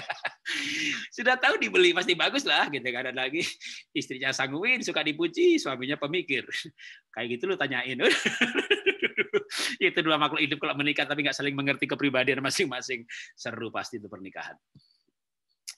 Tapi kalau anaknya, nah ini anak saya nomor, saya nggak punya anak kolerik. Anak saya 3, nomor 3 itu sanguin, nomor 2 itu anak saya plekmatik. Anak plekmatik itu nggak bisa dimarahi, percuma, kayak marahi patung, kayak marahi tembok. Dia nggak bikin PR sama gurunya dihukum suruh maju ke depan. Ya dia maju ke depan tanpa rasa wajah tanpa bersalah, wajah tanpa dosa. Dia berdiri di depan kelas dengan sedikit senyum, atau kadang dia merem, tidur, bersender di tembok. Jadi, anak saya plekmatik nomor 2. Kalau marahi dia kayak marahi tembok. Dia hampir nggak naik kelas waktu kelas 1 SD, karena game adiktif. Ya, singkat cerita, waktu kelas 2 SMP, juara 1, dapat beasiswa. Tapi itu prosesnya panjang, 6 tahun. Waktu anak plekmatik ini nomor 2, ini kelas 1 SD, dia hampir nggak naik kelas. Dipanggil nggak noleh, nggak ada kontak mata. Dia game adiktif. Ya, sudah adiktif, bukan cuma terpapar. Terpapar itu misalnya terpapar pornografi, ya dia sering melihat. Tapi kalau nggak ngelihat nggak apa-apa. Kalau adiktif itu kalau nggak ngelihat nggak bisa tidur, karena dia lihat pornografi, lalu onani, lalu tidur. Kalau nggak melakukan nggak bisa tidur sebelum onani. Kalau dia nggak lihat pornografi, dia nggak bisa terangsang, nggak bisa bercinta sama istrinya. Dia harus melihat dulu baru terangsang. Itu namanya adiktif. Ya. Kalau terpapar itu sering melihat. Kalau pernah melihat itu namanya tergelincir. Nah, anak saya itu adiktif game. Ya, sehingga hampir nggak naik kelas, dipanggil nggak noleh, nggak ada kontak mata. Dan tipenya plekmatik. Gimana nyuruh anak belajar plekmatik, disuruh nggak mau, nggak punya motivasi, nggak punya kehendak, dikasih duit kagak ngefek, dimotivasi nggak ngefek, dimarahi kayak marahi patung. Daripada saya stres, saya panggil guru les. Karena saya dipanggil sama guru sekolahan, Pak Jarot, anak Bapak, saya naikkan kelas 2. Tapi naik bersyarat ya Pak Jarot ya. Kalau kelas 2 masih nggak bisa nulis seperti sekarang ini, saya kembalikan kelas 1. Saya panggil guru les, nulis, untuk belajar menulis, pas 2 SD. 1 bulan, gurunya mengundurkan diri. Pak Jarod, saya mengundurkan diri. Loh, kenapa Pak? Kenapa Bu? Maaf ya Pak ya, anak Bapak bukan manusia Pak. Anak Bapak patung Pak. Bu, saya tahu Bu. Justru karena itu saya panggil Ibu. Ya, saya ngajari anak saya stres. Ya kita berbagi stres lah. Saya bayar Ibu buat stres. Jadi, kenapa gurunya nih ngomong anak Bapak patung? Anak saya itu belajar nulis, sebentar tak kasih peragaan. Nah, kalau dia belajar nulis, bolpennya dipegang, megangnya bukan begini. Pegangnya begini. Ini ditaruh, duk, dan tidak bergerak. Kalau 40 menit les, 40 menit di satu titik, tidak bergerak. Kalau dia duduknya begini, dia begini terus selama 40 menit. Atau paling nggak 20 menit, ganti posisi begini, 10 menit. Tangan begini, bisa begini 10 menit. Ngelihat gurunya 10 menit, tanpa berkedip, tanpa noleh, itu yang ngajari nulis apa nggak stres. Makanya dia bilang, anak Bapak bukan manusia, anak Bapak patung. Bu, saya tahu Bu. Makanya saya panggil Ibu. Kita berbagi stres lah. Gitu ya. Ya sudah Pak, saya mengundurkan diri Pak. Gaji saya nggak cukup untuk beli obat stres Pak. Akhirnya itu guru mengundurkan diri. Ganti guru yang lain. Nah, saya belajar psikologi dari guru ini. Di antaranya. Ya. Ini anak guru mengerti keunikan anak saya. Pak Jarod, saya minta lebih mahal ya. Waduh, kenapa ini minta lebih mahal? Tapi jamin ya anak saya berubah ya, bisa nulis ya. Gitu ya. Yang ada yang jamin Pak, hanya Tuhan yang bisa Pak, tapi saya usahakan Pak. Gitu. Dan ternyata ini guru pinter dan baik hati. Jadi kalau ngajari anak saya les nulis, mendampingi belajar, gitu ya. Dia bawa donat 3, dikasih dulu 1 di depan. Enak nggak Ben? Enak Bu Guru. Ditanya pelajaran nggak jawab, ditanya enak apa nggak jawab. Kemudian obsesinya makanan. Jadi kalau ditanya enak nggak, kalau donatnya, oh enak Pak, enak Bu Guru, enak. Mau nggak? Ini 2 lagi, mau. Oke, tapi nulis dulu ya, gitu. Dikasih donat 1, ya kalau dia mau nulis dikasih 2 lagi, gitu. Waduh, itu hasil lesnya luar biasa. Itu les 2 bulan. Berat badan naik 5 kilo, saudara. Itu makanya hasilnya dahsyat, ya. Itu hasil les nulis adalah berat badan naik 2 kilo. Anda cari di mana les nulis hasilnya berat badan naik? Nggak ada kan? Itulah anak saya, mukjizat terjadi, saudara. Yang tidak pernah dipikirkan, itu yang disediakan. Itu singkat cerita dalam setahun menulis les, saudara. Itu setahun kemudian anak saya overweight 20 kilo. Tapi ya lumayanlah dia naik kelas, karena dia bisa menulis. Soal overweight 20 kilo ini lain lagi ceritanya, dia dibully sama temannya dan seterusnya. Tapi itu guru menurut saya pinter dia. Dia mengerti motivasi, dia mengerti keunikan anak, dia mengerti gaya bahasa, dia mengerti gaya bicara, dia mengerti reward dan jenisnya, dia mengerti bahasa cinta. Apa bahasa cinta anak saya? Sehingga dia mendampingi belajar, nyuruh belajar, tepat sekali caranya. Makanya sebenarnya guru itu pinter apa tidak, motivator pinter apa enggak, tergantung ilmunya. Jadi kalau kita tuh bisa mengerti keunikan anak, ya, nanti kita bisa, gitu ya. Lama-lama saya belajar.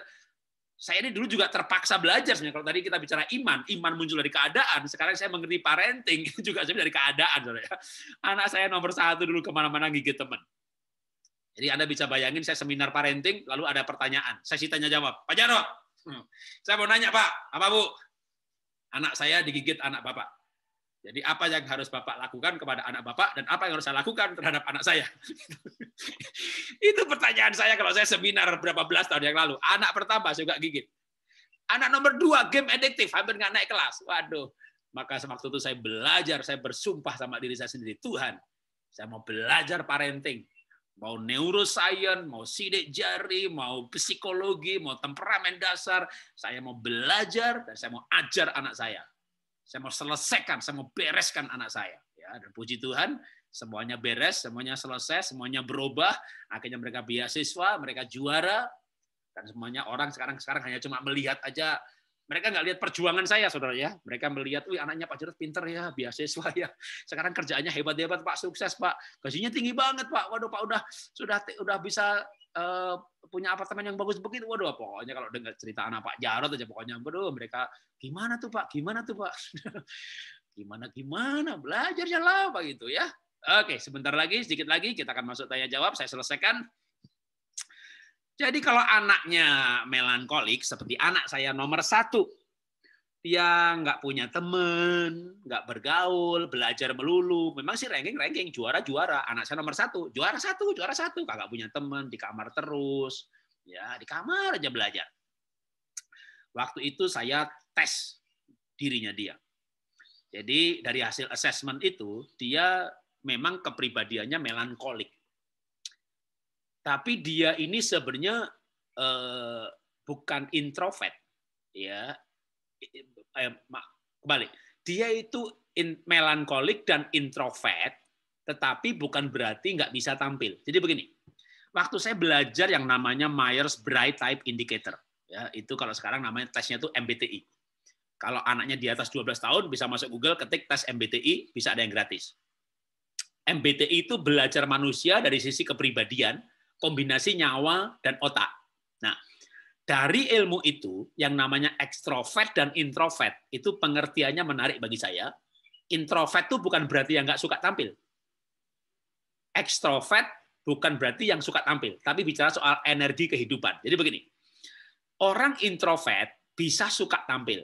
Jadi introvert ini bisa jadi pengkhotbah, menjadi pembicara, tapi begitu dia capek, lelah, energinya habis, maka dia harus masuk kamar, atau dia retret, dia sendirian, dia baca buku, dia saat teduh, energinya pulih. Nah, itu orang introvert. Introvert itu mencari energi dengan sendiri. Sedangkan ekstrovert, ceramah, seminar, Zoom kayak saya begini, lalu saya capek. Di mana saya cari energi? Ngobrol lah sama istri, pergilah ke tetangga. Saya jadi ketua lingkungan, jadi saya di lingkungan saya jadi ketua K3, ketua lingkungan. Dan saya bawa kompleks saya sudah 6 kali berturut-turut lomba K3, juara 1 Bintaro Jaya untuk klaster terbaik. Ya, karena itu saya di kompleks ini temannya para ibu-ibu. Jadi kalau ada 5 ibu-ibu, 3 ibu-ibu di pagar ketok-ketok, itu nggak cari istri saya, pasti cari saya. Nah, karena kalau saya ketemu begitu, energi saya itu capeknya hilang, saudara. Jadi saya orang ekstrovert. Kalau ketemu orang, capeknya hilang. Ada orang pembicara suka tampil, tapi kalau capek dia menyendiri. Nah, itu introvert. Nah, itu pengertian mengenai ekstrovert dan introvert yang sedikit berbeda. Nah, anak saya itu melankolik. Nomor 3 ya, nggak suka bergaul, sampai istri saya harus membantu dia berteman dan mencarikan teman. Waktu SD itu akhirnya anak saya yang nggak bisa bergaul ini punya teman 2. Namanya Lira dan Lisa. Itu kakak adik. Jadi temannya cuma satu rumah sebenarnya ya. Itu saking melankoliknya, pendiamnya. Tapi saya tahu dia introvert yang suka tampil. Ya, jadi jangan bingung dengan introvert itu nggak suka tampil. Enggak, dia suka tampil. Cuma kalau capek, dia cari energi dengan sendirian. Nah, begitu saya punya pengertian itu, maka anak saya yang melankolik ini saya ajari tampil. Kemana saya pergi khotbah? Yang saya suruh kesaksian bukan yang nomor 3, yang sanguin, justru yang nomor 1 yang melankolik. Dan biasanya kalau habis bersaksi, dia mengeluh. Dia mengeluh sama istri saya. Ma, papa itu loh, saya disuruh-suruh bersaksi. Aku tuh nggak suka, gitu. Tapi saya tahu cara memotivasi dia. Dia bahasa cintanya adalah pemberian. Ya, kalau nomor 3, anak saya nomor 3, bahasa cintanya adalah pelukan. Bahasa cintanya adalah keintiman biologis. Jadi suka dipeluk, minta dipeluk gitu ya. Nomor 1 enggak, pemberian. Maka dulu saya memotivasi anak saya sesuai dengan bahasa cintanya. Kalau kamu mau maju ke depan, nanti papa kasih ini, papa kasih ini. Nanti berupa fisikal barang, ya, barang atau uang. Jadi walaupun dia nggak suka, nanti disuruh mau lagi. Habis kesaksian ngeluh lagi. Ya. Nah, itu loh, papa itu suruh aku saksian melulu gitu. Oke, singkat cerita. Sekian belas tahun kemudian. Singkat cerita, sekian belas tahun kemudian, ya, dites pakai ini, ya. Kalau saya itu orangnya ENFP, istri saya ISTJ. Ya, kalau anak saya sampai lupa ya. Itu anak saya nomor 1, saya lupa filenya nggak masukkan ya. Anak saya nomor 1 yang introvert tadi, kalau pakai ini juga dia introvert, tapi dia sekarang kan jadi pembicara. Dia jadi coach, jadi konsultan bisnis. Dan dia keliling seluruh dunia ini di usia yang belum 28 tahun, sudah keliling 40 negara untuk ceramah. Melbourne kemana-mana, dan dia sering sekali berkata sama saya, atau bahkan kesaksian di tempat yang lain, dia bilang sama saya begini, "Pak, makasih ya. Dari kecil, Papa paksa aku untuk bersaksi, untuk maju ke depan dan berbicara. Dan sekarang itu pekerjaanku hari ini." Nah, waktu saya menyuruh dia dan melatih dia bersaksi, sebenarnya bukan tanpa dasar. Saya tahu Dia walaupun introvert, bukan berarti nggak suka tampil, cuma energinya hanya kalau dia sendirian. Nah, punya anak yang seperti ini, maka tipsnya berikan dia me time. Ya, atau punya suami seperti ini, punya istri seperti ini, tipsnya adalah berikan dia untuk sendiri. Bahkan berikan dia untuk privasinya. Mungkin dia pengen HP-nya privacy, itu kasih. Kalau dia tipe seperti ini, memang dia butuh privacy untuk energi. Ya, dia nggak bisa untuk terbuka dong, terbuka, cerita dong, cerita. Dia akan stres kalau dipaksa cerita. Jadi jangan paksa dia untuk cerita. Itu orang sanguin kalau yang disuruh cerita. Ya, nggak usah disuruh, dia cerita sendiri. Dengan demikian maka kita bisa mendampingi dengan tepat. Nah, sekarang saya tanya sendiri, saya jawab sendiri ya. Pak, gimana Pak untuk cara keunikan ini tanpa tes, Pak? Bapak tahu kan sekarang pandemi COVID. Makan aja susah, Pak. Gimana mau ngetes anak, Pak, ke psikolog, Pak? Gitu ya. Ada tes yang gratis sebenarnya ya, yang namanya DISC, foto karakter, MBTI, Enneagram, itu semuanya tersedia gratis di internet. Anda masuk Google aja, ketik DISC gratis, tes temperamen dasar, tes foto karakter, tes Enneagram. Ya, jangan semuanya satu-satu, nanti malah bingung ya. Satu dulu dites, dibaca hasilnya, dianalisa, nanti ketemu melankolik. Oke, ketik lagi jurusan yang cocok bagi melankolik. Nah, jadi di Google terus, di search, digali lebih dalam ya. Tes pakai MBTI, ketemu ENFP, ketik lagi pekerjaan yang cocok bagi ENFP. Terus jadi begitu ketemu hasilnya digali ya. Itu namanya belajar sendiri. Kalau di Google ketik misalnya tes MBTI, nanti pilih yang gratis. Ya, itu harus mendalami sendiri. Begitu ketemu hasilnya, Anda tanya sama Mbah Google aja, ya, kolerik itu apa, ini apa, gitu kan. Kalau nggak mau nanya-nanya begitu kan yang tes yang bayar, ya, nanti di online juga, ya, Anda masuk online, ketik, tapi pilih yang bayar, nanti begitu menjawab, keluar analisa.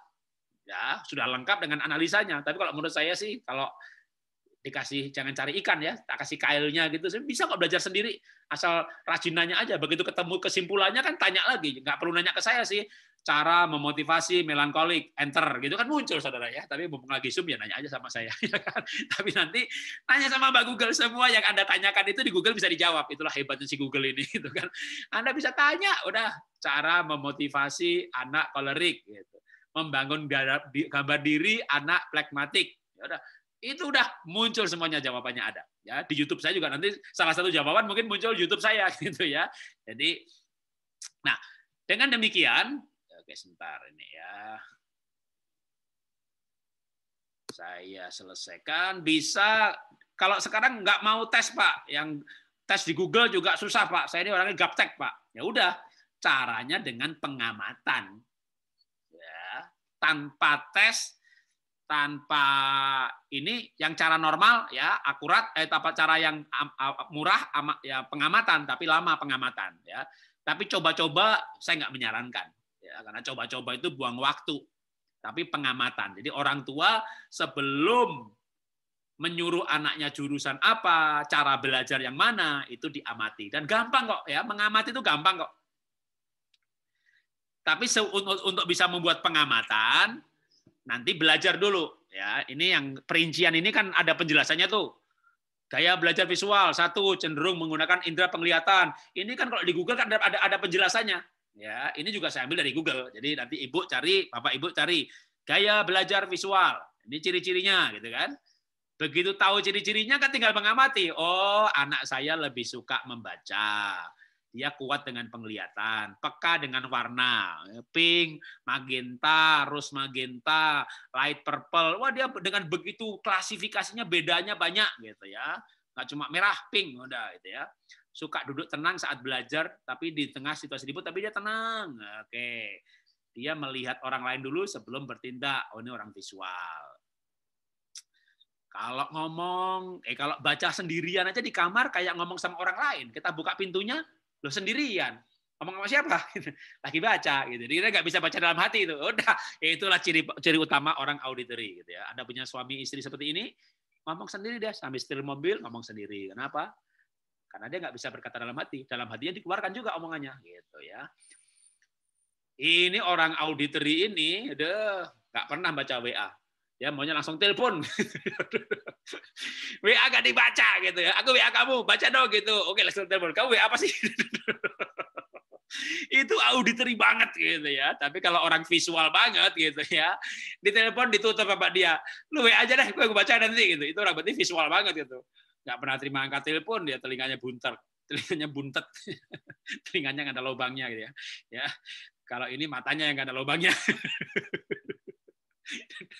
Aduh, nggak mau baca loh, di WA nggak dibaca gitu. Berarti auditory banget gitu ya.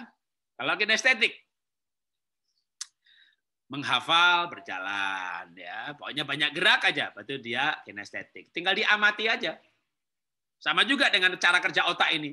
Maka sebenarnya itu gini, kalau anaknya tuh dikit-dikit ngomongnya untung aja, jangan dimarahi ya, kamu tuh nggak rohani, maunya cari untung melulu ya.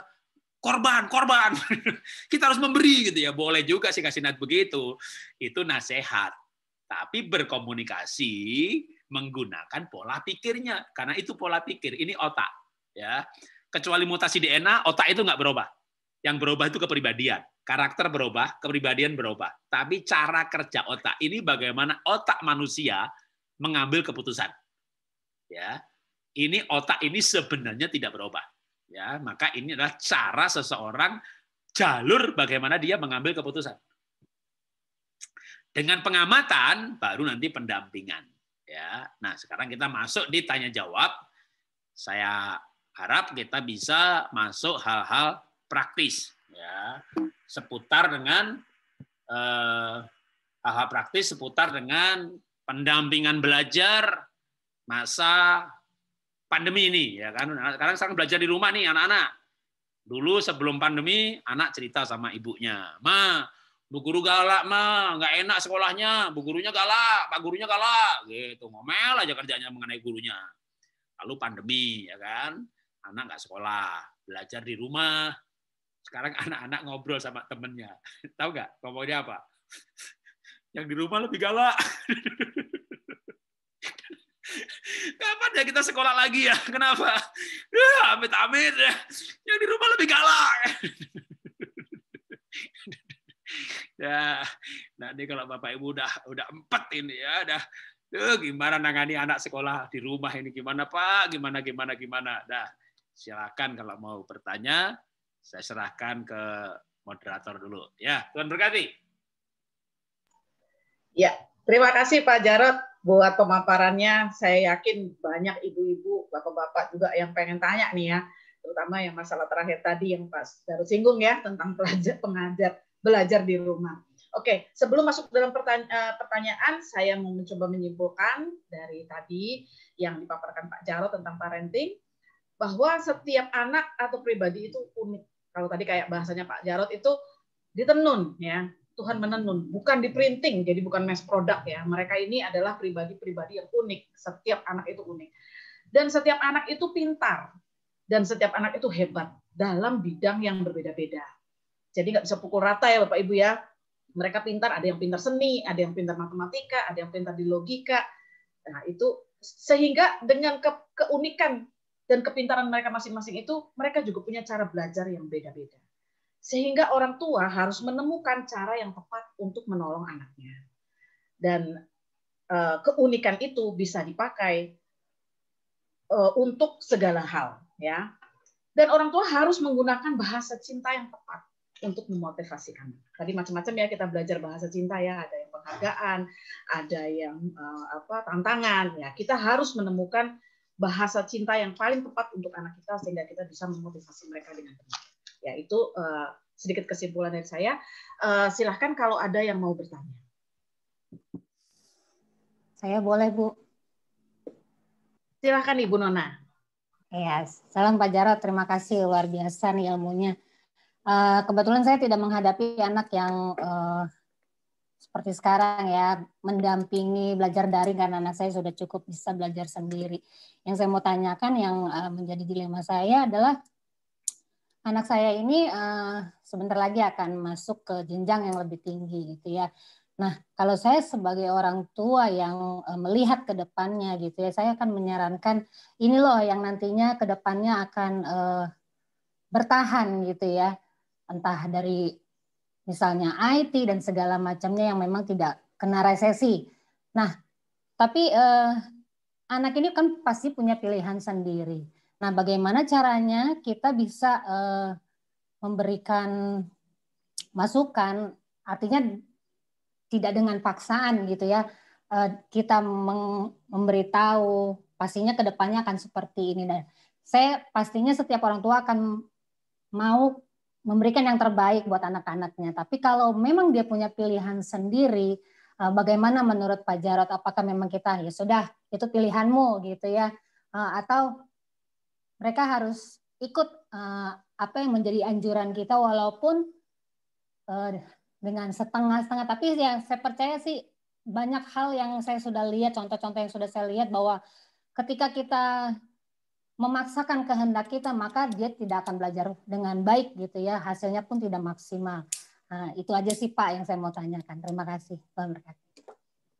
Ya, kita perlu cek kenapa anak pilih jurusan itu, gitu ya. Kalau saya maunya semuanya itu benar-benar dalam arti ya benar bisa secara soal Tuhan. Kalau Tuhan itu kan dosa apa tidak dosa. Tapi begitu soal insinyur atau dokter, ya dua-duanya benar di hadapan Tuhan. Maka dari sisi yang non moral, non etika itu harusnya dasarnya ilmiah. Nah, apalagi anak milenial. Generasi milenial ini punya beberapa ciri yang tentunya berbeda dengan kita. Sebenarnya sama, tapi penguatan. Jadi misalnya mereka tuh makin logis. Mereka maunya serba logis. Bahkan iman pun maunya yang logis. Pelajaran iman yang tidak logis mereka akan tolak. Maka mereka harus lahir baru sehingga logisnya itu logika firman.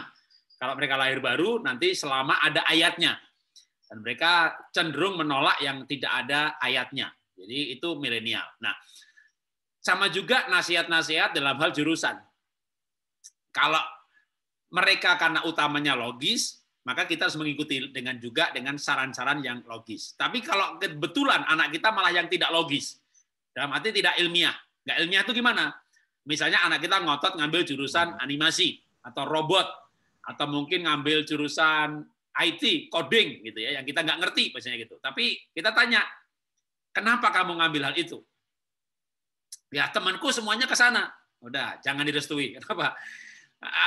Dasarnya karena teman pada ke sana, berarti ikut-ikutan gitu ya. Dia harus bisa memberikan alasan yang ilmiah. Sama juga kalau mereka minta kita ilmiah, kita juga minta mereka ilmiah. Dalam arti dasarnya itu kuat. Kalau dia bisa memberikan dasar, ya Pak, Mah, aku sudah baca nih ternyata nih, COVID kills everything.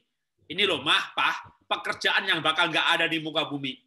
5-10 tahun lagi ini bakal tidak ada kalau analisa ini benar. Tapi saya berpikir ini cenderung benar. Ada baiknya percaya ini benar. Karena ini analisa berdasarkan logika. Ya, analisa para pakar. Kalau saya mengajarkan anak, dari mana taunya kalau pekerjaan ini nggak ada lagi? Ini pendeta ini kelas dunia, dia dengar suara Tuhan. Saya bilang sama anak saya, jangan percaya. 90% itu nabi palsu. Kalau saya akan menasihati begitu, gitu ya. Kalau dasarnya itu penglihatan, nubuatan, suara Tuhan, saya juga sekarang ini menjadi ikut-ikutan milenial. Dalam arti, kalau yang begitu, gue nggak percaya deh, kecuali ketemu Samuel gitu, yang benar-benar peka dengan Tuhan. Gitu. Kalau enggak, mayoritas nggak benar, udah gitu aja ya. Jadi kalau dasarnya itu begitu-begitu, atau kalau anaknya ini dasar juga suara kata teman gitu. Tapi kalau dia punya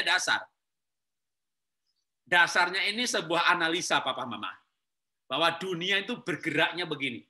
COVID ini mempercepat proses digitalisasi dengan segala dampaknya, sehingga pekerjaan yang tadinya aku tuju, ini termasuk yang diperkirakan terkena dampak dan bakal bangkrut ke depan. Jadi saya banting setir.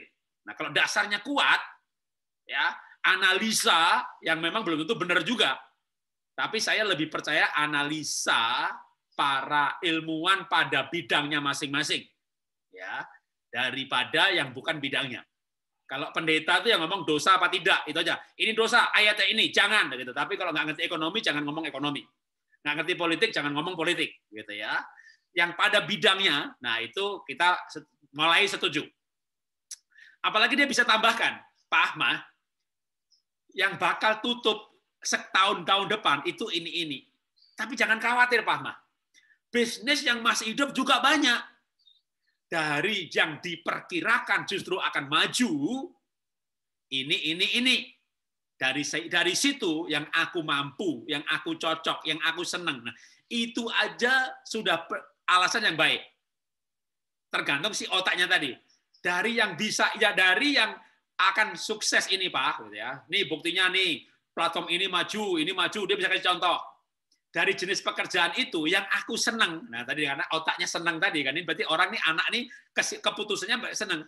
Dari yang bisa hidup, yang aku senang tuh ini. Oh boleh. Ada dasarnya. Dari di antara yang ada masa depan, dia senangnya yang itu. Jadi ini anak tipe senang. Tinggal nanti dimotivasi. Ya kamu lebih senang lagi kalau kamu bukan hanya memilih bidang itu, kamu expert di bidang itu. Kamu lebih senang lagi kalau kamu masuk komunitas, kamu makin kuat. Ini anak, tapi kan mungkin dia ngomong begini, dari semua ini Pak, pekerjaan kenapa aku pilih paling ini tuh untungnya paling banyak. Begini loh Pak, petinju itu ketika 2 tahun jadi juara dia untung. Habis gitu masa berlakunya lewat. Artis udah tua nggak dipakai lagi. Siapa yang untung paling banyak? Ya malah pemilik sasana tinjunya.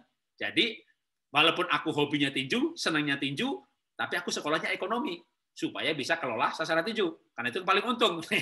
Ini otak untung ini kan, gitu kan. Berarti ini dasarnya benar. Jadi kalau dia punya dasar, maka dukung hal itu. Tapi kalau dia dasarnya temanku ngajak, temanku ke sana, semuanya juga ke sana, ini dasar yang begitu ditanya nggak punya alasan. Nah, menurut saya Bapak Ibu yang harus ilmiah. Karena kadang anak itu begini lagi. Anak tadi kan ada macam-macam kan. Yang tipe senang-senang itu biasanya nggak ilmiah. Atau yang rasa-rasa itu nggak ilmiah. Nggak punya pendirian kuat, ikut-ikutan. Kalau anak kita tidak kuat dalam hal data, berarti kitanya yang harus kuat. Nah, kita ngasih nasihat nggak boleh karena keinginan kita. Ya, kalau keinginan kita pas cocok dengan keinginan anak, ya nggak apa-apa. Tapi kalau enggak, maka kita harus berdasarkan tadi. Nah, kalau nggak pakai tes nih katakanlah ya, yang paling bagus sih tes menurut saya, gitu ya. Tes sidik jari atau bawa ke psikolog. Kalau Bapak Ibu punya HP yang harganya 2 juta, ya, menurut saya dijual dulu, lalu beli yang 600.000. Jadi 1 jutanya itu worthy untuk ngetes, assessment, karena itu sekali seumur hidup, daripada dia nanti kuliah 20 juta, kuliah 80 juta, ganti jurusan, ruginya 80 juta. Atau pekerjaannya nggak salah, dia gajinya kecil. Jadi kalau saya itu untuk assessment ini sebenarnya dibandingkan dengan HP yang mahal gitu, kenapa nggak HP-nya murah, tapi adanya di tes gitu ya. Nah, tapi kalau betul-betul nggak mau tes, ya udah, berdasarkan begini. Nah, kamu itu, katakanlah punya anak 3 ya, kamu tuh kayak mamah banget ya. Nah, mamahmu ini kuat di bidang ini. Itu jadi ada dasarnya ya. Dasarnya apa? DNA. Nah, kamu tuh nggak kayak apa-apa, nggak kayak mama. Tapi kakekmu dulu, ya itu orangnya kuat banget dalam hal ini. Nah, itu boleh sebenarnya jurusan itu menggunakan pohon keluarga, asal usul. Karena sebenarnya kemampuan DNA itu kan diturunkan. Jadi orang itu bisa nggak kayak bapaknya, kayak ibunya, kayak kakeknya, dan kayak pamannya. Karena bapaknya nggak mewarisi dari kakeknya. Tapi kakek ini muncul di anak, di cucu. Kalau pakai teori Mendel, itu namanya F2. Nah, itu paling nggak nasihat itu masih ada dasarnya. Berdasarkan pengamatan. Anak kita yang satu kayak saya, nak kamu jadi kayak papa pasti cocok. Yang nomor 2 nih, kamu nggak kayak papa, nggak kayak mama. Ya, kamu tuh kayak paman. Kamu tuh kayak kakek. Jadi waktu ngomong cita-cita, jurusan, itu waktu anak dikasih nasihat yang berdasarkan fakta, dia kan akan merasa berpikir bahwa iya ya, aku kayak kakek ya, kayak paman ya. Paman itu dokter hebat ya, aku juga bisa pasti. Dia akan merasa bahwa nasihatnya itu benar. Karena nasihatnya nggak subjektif. Jadi memang nasihat itu harus berdasarkan fakta. Ketika berbicara jurusan, pekerjaan, cita-cita, itu harus berdasarkan anak kita, itu faktanya dia mampunya apa, senangnya apa, minatnya apa, kemampuannya apa. Ya, itu yang paling tepat. Kecuali sudah terlanjur. Oke, kalau terlanjur itu begini. Anak kita nih sudah sekolah mesin ini, semester 4. Atau sekolah kedokteran semester 5 lagi, udah 2,5 tahun. Apalagi kedokteran, uang pakalnya tinggi. Dites, di assessment, ternyata enggak cocok. Ya, dia cocoknya pedagang, bisnis. Nah, gimana tuh? Ya, wah, dites nggak cocok, Pak. Menurut saya bisa diakali. Jurusannya boleh salah, pekerjaannya jangan salah. Ini pelan-pelan ya. Jurusannya boleh salah, pekerjaannya jangan salah. Contoh, anaknya, karena memang manusia itu hebat. Dia orang IPS, orang sosial, analisa kepribadian, kejiwaan, cocoknya pedagang, tapi memang DNA-nya, otaknya itu bagus. Jadi ya matematikanya 9, kimianya 9, maka akhirnya ngambil mesin atau insinyur.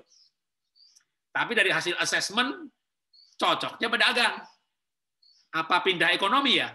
Menurut saya jangan. Otaknya mampu ngambil mesin, sekolah mesin, apalagi sudah 3, 4, 5 semester.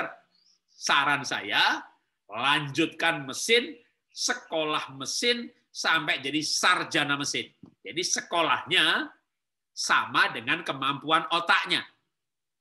Nah, nanti pekerjaannya jangan bekerja di pabrik mesin, tapi lebih baik dagang mesin. Nah, jual mobil, bukan bikin mobil. Jadi pedagang mobil. Jadi pedagang itu sama dengan nyawa jiwanya. Sama juga ada orang yang terlanjur kedokteran. Dan dia mau keluar dari kedokteran. Karena saya ini cocoknya jiwa saya ini pedagang, Pak Dok. Saya mau ngambil pindah jurusan bisnis. Tunggu, jangan. Orang tua suruh kamu dokter, taat orang tua, hormat orang tua, diberkati. Selesaikan kamu kedokteran. Tapi saya nggak mau jadi dokter. Saya ini cocoknya pengusaha, pedagang. Tunggu, bener. Selesaikan kedokteran. Terus nanti aku ngapain? Nanti kamu dagang obat. Sekarang atau nanti kamu dagang peralatan kesehatan. Kamu impor produk alat-alat kesehatan. Kamu jual ke rumah sakit. Coba bayangin. Kamu magister MBA bisnis.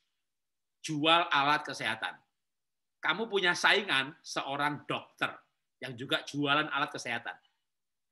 Mana yang diterima bikin appointment dengan rumah sakit? Seorang MBA atau dokter? Dokternya bikin appointment aja lebih mudah dokternya. Belum lagi menjual alatnya. Sebagai seorang magister bisnis, emangnya lu ngerti kesehatan?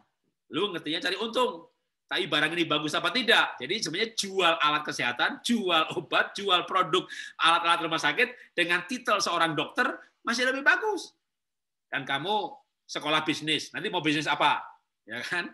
Bisnis obat tuh paling bagus loh. Orang ke apotek itu nggak ada yang nawar. Itu marginnya gede. Mana ada orang beli obat nawar ya kan? Beli baju masih nawar, beli sepeda masih nawar, beli obat nggak nawar. Itu wah, saya ketemu orang yang mau pindah jurusan dari dokter ke bisnis gara-gara ketemu saya gitu. Wah, makasih Pak Jarot. Saya akan lanjutkan kedokteran saya sesuai nasihat ibu saya, tapi nanti saya mau dagang, Pak. Dagang obat. Nah, itu contoh bahwa kalau jurusannya salah, nggak masalah. Tapi nanti pekerjaannya kalau mau maksimal dan bahagia. Jadi manusia itu emang hebat sih. Manusia itu bisa bekerja apa saja. Ya, orang itu manusia itu bisa bekerja yang tidak cocok, itu bisa. Cuma untuk milenial ini mereka punya obsesi hidup itu mau bahagia. Jadi kalau kita mau punya anak-anak itu suatu saat nanti mereka hidupnya bahagia, biarlah mereka bekerja sesuai dengan kepribadian, dengan nyawanya, dengan jiwanya.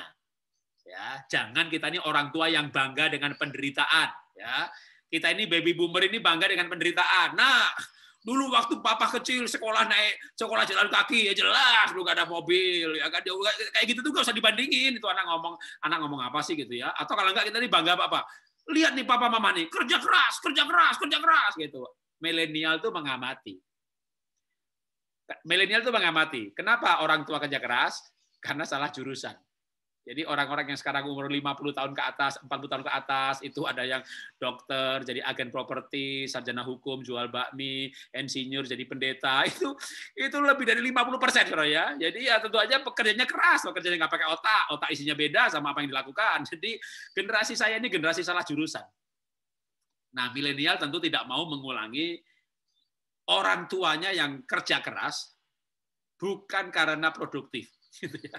Kerja keras itu karena kerjanya nggak pakai otak, karena otaknya isinya beda gitu ya. Jadi mereka mau sekolah chef, animasi, masak gitu ya. Sekolah yang happy-happy gitu. Nah, orang tua perlu bijaksana bagaimana membuat yang happy itu jadi duit. Jadi bukan melarang jurusannya, tapi mengajak diskusi, syukur sudah muncul solusi gitu ya. Pandangan-pandangan nanti gimana membawa hobi ini jadi uang, karena juga nggak bisa senang-senang terus tapi nggak ada uangnya. Dan kadang-kadang malah milenial sebenarnya lebih ngerti sih bagaimana hobinya itu dalam bidang apa jadi uang. Kalau anak bisa menjawab, udah restui saja. Tapi kalau dia nggak bisa menjawab, nah kita yang harus mencarikan. Gimana yang kamu seneng ini jadi uang. Syukur dia yang dia senengi itu memang bidang-bidang yang sekarang ini lagi dicari. Ya, bisnis yang lagi hidup. Sebenarnya semua bisnis itu hidup, cuma caranya gitu kan. Orang nggak restoran lagi karena mallnya tutup, tapi jualan makanannya pre-order secara online. Tapi memang ada jurusan-jurusan yang ke depan ya namanya IT, robot, coding, yang berhubungan dengan digitalisasi dan platform, ya pasti itu dibutuhkan. Tapi kan nggak semuanya bisa hal itu. Ya, jadi orang tua yang penting sama-sama ya. Kalau anak di sini ada anak yang ikut tapi pilihannya tentang orang tuanya, ya jangan berikan alasan temanku ke sana, ya berikan alasan yang ilmiah. Saya cari data begini, saya mampunya begini, apalagi Anda bisa cerita sama orang tua. Saya udah tes kok Pak, gitu ya. Pribadiku tuh ini. Dari MBTI ini, dari karakter ini, foto karakter ini, DISC ini, gitu ya. Kalau anak saya tuh tes semuanya tuh. Jadi kalau dia ngajak ngomong sama saya juga dasarnya udah ilmiah begitu. Jadi ya kita keluarga ilmiah gitu ya. Jadi kalau bicara kita nggak perlu berantem, nggak perlu ngotot. Ya kan saya maunya anak saya sekolah atau bekerja, Tuhan itu rancang dia itu bidang apa? Ya speknya kamu aja gimana? Nah itu yang kita diskusikan, kemampuannya kita diskusikan, alternatifnya karena nggak mungkin satu ya. Nanti anak itu berdasarkan hasil tes itu akan muncul pada misalnya 3-4 alternatif. Nah, kalau anaknya masih SD katakanlah, menanam cita-cita itu ya berdasarkan alternatif yang memang secara spesifikasi disarankan itu. Itu pasti anak juga akan tertarik dengan cita-cita yang kita tanam itu. Dengan nanti dia akan gairah untuk belajar demi cita-citanya itu. Jadi supaya anak itu bergairah, anak bergairah karena dia punya cita-cita yang pas. Oke, lanjutkan lagi. Siang, Pak Jarot. Ya, mohon maaf sebentar Bapak Ibu, sebelum melanjutkan ke pertanyaan, saya ada pengumuman sedikit ya. Jadi sebagai apresiasi kami, Bapak dan Ibu sudah mengikuti webinar ini sampai selesai, kami akan memberikan e-sertifikat kepada Bapak Ibu. Caranya sebentar akan di-share linknya di chat. Bapak Ibu sambil mendengarkan tanya jawab boleh mengklik nama lengkap Bapak Ibu dan emailnya. Nanti tinggal klik submit, e-sertifikat akan langsung dikirim ke alamat email Bapak Ibu. Kalau seumpama tidak bisa, nanti setelah selesai acara bisa dilakukan lewat gembala kul masing-masing atau ke sekretariat. Oke, sekarang saya persilakan tadi Ibu Terry ya. Ibu Terry mau tanya. Silakan Ibu Terry. Selamat siang Pak Jarot. Ya, siang. Saya bersyukur anak saya dulu di Happy Holy Kids. Dua-duanya. Dan sekarang mereka udah berkuliah di Jawa. Iya.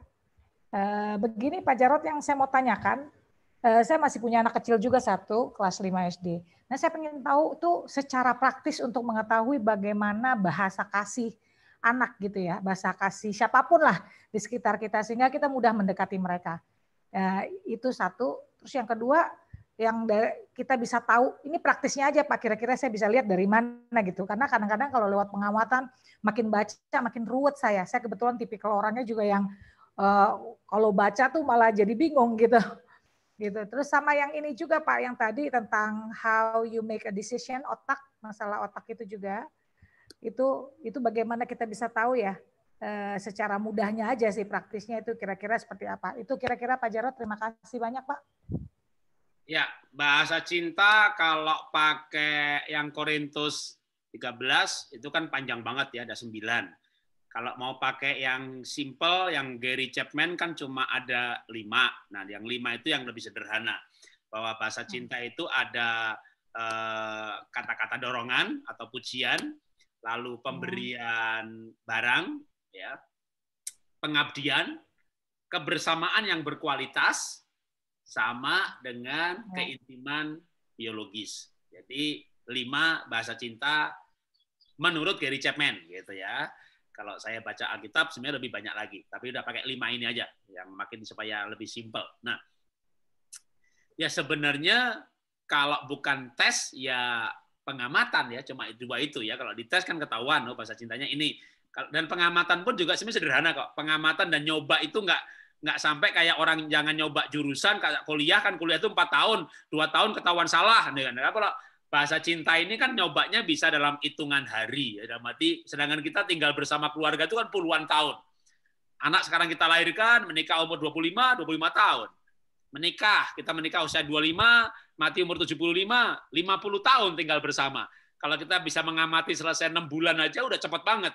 Yang biasanya malah orang nggak mengamati, bahkan nggak tahu gitu ya kalau ada bahasa cinta. Nah, jadi pengamatan dan nyoba untuk hal ini menurut saya boleh. Ya, misalnya anak kita puji-puji, kamu ganteng, kamu cantik, kamu hebat. Mama lebay. Nah, ini berarti nggak senang dipuji ini ya kan? Dipuji-puji kita dibilang lebay gitu ya. Tapi kalau gitu berarti bahasa cinta bahasa pujian lewat. Dikasih barang gitu ya. Nggak semangat. Dikasih hadiahnya digeletakin di mana, hadiah ulang tahun ditaruh di mana. Sekarang diberi, besok udah pecah. Jadi kayak pemberian barang itu nggak dihargai. Kalau Anda punya pasangan, Anda beli barang, lalu barangnya kayak digeletakin, nggak dihargai, dihilangin. Anda yang memberi juga kecewa. Nah, ternyata dia bukan pemberian barang. Dipuji-puji, dibilang lebay. Berarti pujian bukan, pemberian barang bukan. Wah, kalau begitu, kan ada ya suami yang pengen bahagian istrinya gitu. Waduh, ternyata bapak itu suka ngasih barang kepada istrinya. Begitu ngasih malah dimarahi. Kamu tuh barang-barang nggak perlu dibeliin begitu. Ya sudah, kalau begitu, wih Pak Jarod romantis tuh, istrinya digandeng-gandeng. Wah, tiap pagi dibilang I love you, terus dicium lagi. Ya udah, kalau gitu istri saya atau anak saya tak peluk dah gitu. Begitu dipeluk istrinya marah. Jangan peluk-peluk, jangan peluk-peluk. Berarti bahasa cintanya bukan pelukan, ya bukan keintiman biologis. Apalagi dong, masih ada 2 lagi. Yaitu kebersamaan yang berkualitas. Oh, ternyata dia hanya pengen ditemenin gitu. Belajar pengen ditemenin, makan pengen ditemenin ya. Ada kan suami yang kayaknya kolokan manja gitu. Makan pengen ditemeni, padahal sebelum suami pulang, ibu juga sudah makan. Begitu suami pulang, makan lagi. Butuh gemuk, dimarahin. Makan suruh nemenin terus gitu ya. Ya kalau begitu sebelum suami pulang ya ibu jangan makan dulu dong ya. Kalau perlu skip breakfast ya. Sudah Pak skip breakfast tapi tambah saper Pak. Itu digeser namanya ke belakang ya. Nah, kebersamaan. Ada orang yang sukanya ditemenin gitu ya. Atau satu lagi pengabdian. Jadi dia nggak suka dipuji-puji ya, bawel lu apa cerewet baik lu gitu dah. Dia maunya ya kamu bantu saya gitu. Jadi dia senangnya ditolong, dibantuin gitu. Kalau dibantuin dia seneng gitu ya. Nah, berarti dia sukanya pengabdian bahasa cintanya. Nah, ini sebenarnya ya caranya sih dicoba ya. Saya biasanya begitu orang tua tuh pengen tahu pasti tahu kok. Yang repot tuh kalau orang tua nggak pengen tahu dan nggak tahu, nggak mau tahu, atau dia benar nggak tahu kalau ada jenis-jenis bahasa cinta. Jadi disamaratakan. Anaknya 3 ya dikasih dengan cara yang sama, dimotivasi dengan cara yang sama, didorong dengan cara yang sama, di-reward dengan cara yang sama, ya. Padahal ternyata anak kan unik-unik. Itu kalau pakai pendekatan bahasa cinta. Nah, tadi yang saya sampaikan tadi pendekatan lain lagi ya, bukan bahasa cinta, tapi cara mengambil keputusan. Jadi ini sebenarnya cara kerja otak. Kalau cara kerja otak ini sebenarnya ya selalu 2 hal sih. Pengamatan atau tes ya. Kalau tes yang paling bisa mendekati hal ini sidik jari ya. Kalau kayak temperamen dasar, foto karakter, kecenderungan perilaku untuk hal yang lain. Tapi ini adalah cara kerja otak. Nah, kalau nggak mau dites, maka sekali lagi pakai bahasa yang praktisnya nanti. Anak kita ini, pasangan kita ini sukanya ngomong apa sih gitu ya? Karena biasanya yang sering diomongin itulah dia. Sebentar. Kalau ngomonginnya game. Jadi senang, pikir, berbeda, untung, prinsip. Itu kalau dalam ini. Orangnya suka main game. Kenapa sih? Ya saya senang gitu. Kenapa kamu main main game.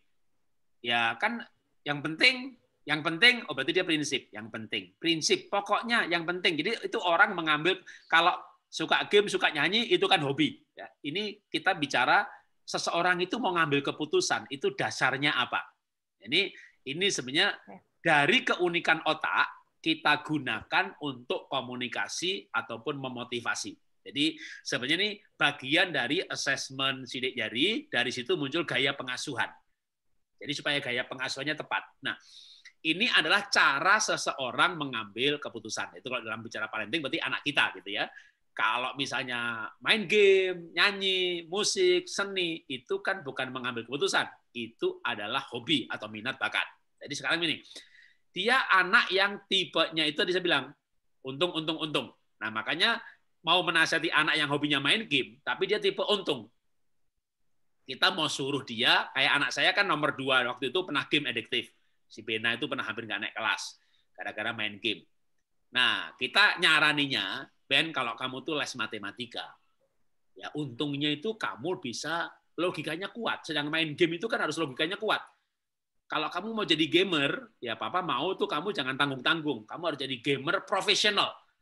Jadi bukan addictive game, bukan game yang menghabiskan pulsa dan uang, tapi kamu dapat duit dari game. Nah, kalau profesional, seorang gamer tuh mestinya logikanya kuat. Jadi kamu les matematika, keuntungan dari les matematika, logika kuat. Maka gamenya jadi hebat.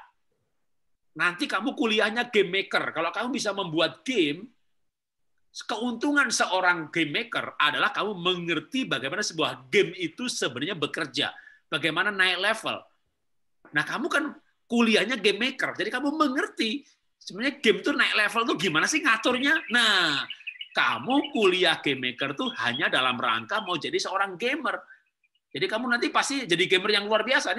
Jadi kita sebenarnya saya sedang menyarankan anak saya supaya rajin belajar, dengan menggunakan hobinya, ya bukan pola pikir ya, hobinya game, tapi pola pikirnya untung, gitu kan? Pola pikirnya untung, hobinya main game, karena game bukan pola pikir. Nah, tapi pola pikirnya untung, maka kita menggunakan pendekatan untungnya. Itu ya dia akhirnya belajar matematika, dia akhirnya pengen punya sekolah di MIT, baru nanti berikutnya lagi, ini tahun demi tahun ya, anak saya dari seorang gamer hampir nggak naik kelas sampai juara itu 6 tahun. Jadi pertama bisa nulis dulu, masalah selesai. Sudah bisa nulis, karena dia malas, supaya rajin belajar. Supaya rajin belajar, dia harus punya cita-cita. Cita-cita yang paling cocok, nah bisa pendekatan kesenangan atau minat bakat. Kesenangan, senangnya hobi. Waktu itu saya setujui dia jadi seorang gamer. Tapi untuk menjadi gamer profesional, saya bantu dia bikin tangga sukses. Kamu gamer internasional, income 1 minggu 5 miliar. Karena memang saya googling ya, gamer itu luar biasa. Jadi dulu anak saya pengen jadi gamer, tadinya saya nggak setuju. Tapi begitu tak lihat penghasilannya memang gila-gilaan, tapi yang gila gara-gara game juga banyak, tapi gaji income-nya gila, betul-betul gila. Ya, sampai ada yang 30 miliar per minggu. Jadi saya bilang, Ben, ini masa depan kamu. Luar biasa. Tapi untuk bisa meraih seperti itu, ya, kamu hebatnya pasti kalau kamu kuliahnya game maker. Dan untuk menjadi sekolah game maker di MIT Amerika, kamu nggak bisa diterima di MIT Amerika kalau kamu nggak ranking. Tapi ini saya buat dari ujungnya jauh, seorang game maker internasional, sekolahnya MIT, supaya bisa MIT gratis, karena papa nggak punya uang membiayai kamu ke sana, kamu harus dapat beasiswa, dan itu harus ranking dari Singapura. Maka junior college-nya, kamu harus dari Singapura. Nah, sekarang kamu kelas 1 SD, naik kelas 2 bersyarat. Itu panjang banget tangga suksesnya. Tapi waktu bikin cita-cita itu based on fakta ya. Fakta bahwa anak saya seorang gamer. Dia logikanya cukup kuat, tipenya pragmatik, dia tertarik kalau dia ada untungnya dan ada senangnya. Nah, dia nggak antusias, dia nggak rajin belajar, happy saja, ulangan 2,5, 3,0 nggak peduli, makan enak, tidur pules gitu ya. Nah ini kan panjang banget. Nah, kita ngerti pola pikirnya, ngerti cara belajarnya kinestetik, ini dulu tak rangkum semuanya. Tapi itu 6 tahun ya, jadi sebenarnya 2 tahun aja sudah ada hasil sih. Jadi ketika 2 tahun itu sudah pencari hampir nggak naik kelas itu udah rata-rata. Cuma dari 2 tahun ke 6 tahun tuh mulai setelah 2 tahun saya udah puas nih dengan hasilnya, malah dia ternyata termotivasi bener pengen jadi seorang gamer. Maka akhirnya dia kejar beasiswa. Nah singkat cerita, ketika dia sudah dapat beasiswa dan di Singapura dia Sec 3, Sec 4 dan Junior College 4 tahun, dia itu lulusnya straight A. Dari 10 pelajaran 9 sudah A. Itu dia dapat tiket untuk MIT Amerika ngambil jurusan game maker. Nah, saat itulah saya dorong dia untuk tes kepribadian MBTI. Waktu tes kepribadian, secara nyawanya, jiwanya, dia cocoknya kerja di R&D, Research Development. Tapi dia yang tes sendiri. Ya kita suruh. Makanya akhirnya berdasarkan tes itu, dia sendiri yang merubah cita-citanya. Pak, aku nggak jadi gamer deh, gameku tuh hobi aja. Aku mau kerja sesuai nyawaku, yaitu research development, aku mau ngambil mechanical engineering, nanti bekerja di bagian research untuk mechanical, karena otakku mampu mechanical, dan aku dari kecil juga selain suka game, suka otak-atik, jadi itu dia mengambil keputusan begitu. Ya, tapi gara-gara pengen jadi gamer, pengen sekolah MIT. Gara-gara pengen sekolah MIT, kejar ranking. Gitu ya. Gara-gara kejar ranking, maka rajin belajar. Jadi prosesnya panjang untuk membuat anak rajin belajar, menanam cita-cita dulu. Nah, cita-cita anak saya yang cocok pada waktu itu, waktu dia SD, yang satu-satu yang buat dia bergairah, itu adalah seorang gamer. Nah, sekarang waktu itu yang saya perjuangkan adalah dia harus membedakan antara game sebagai hobi dan sebagai pekerjaan.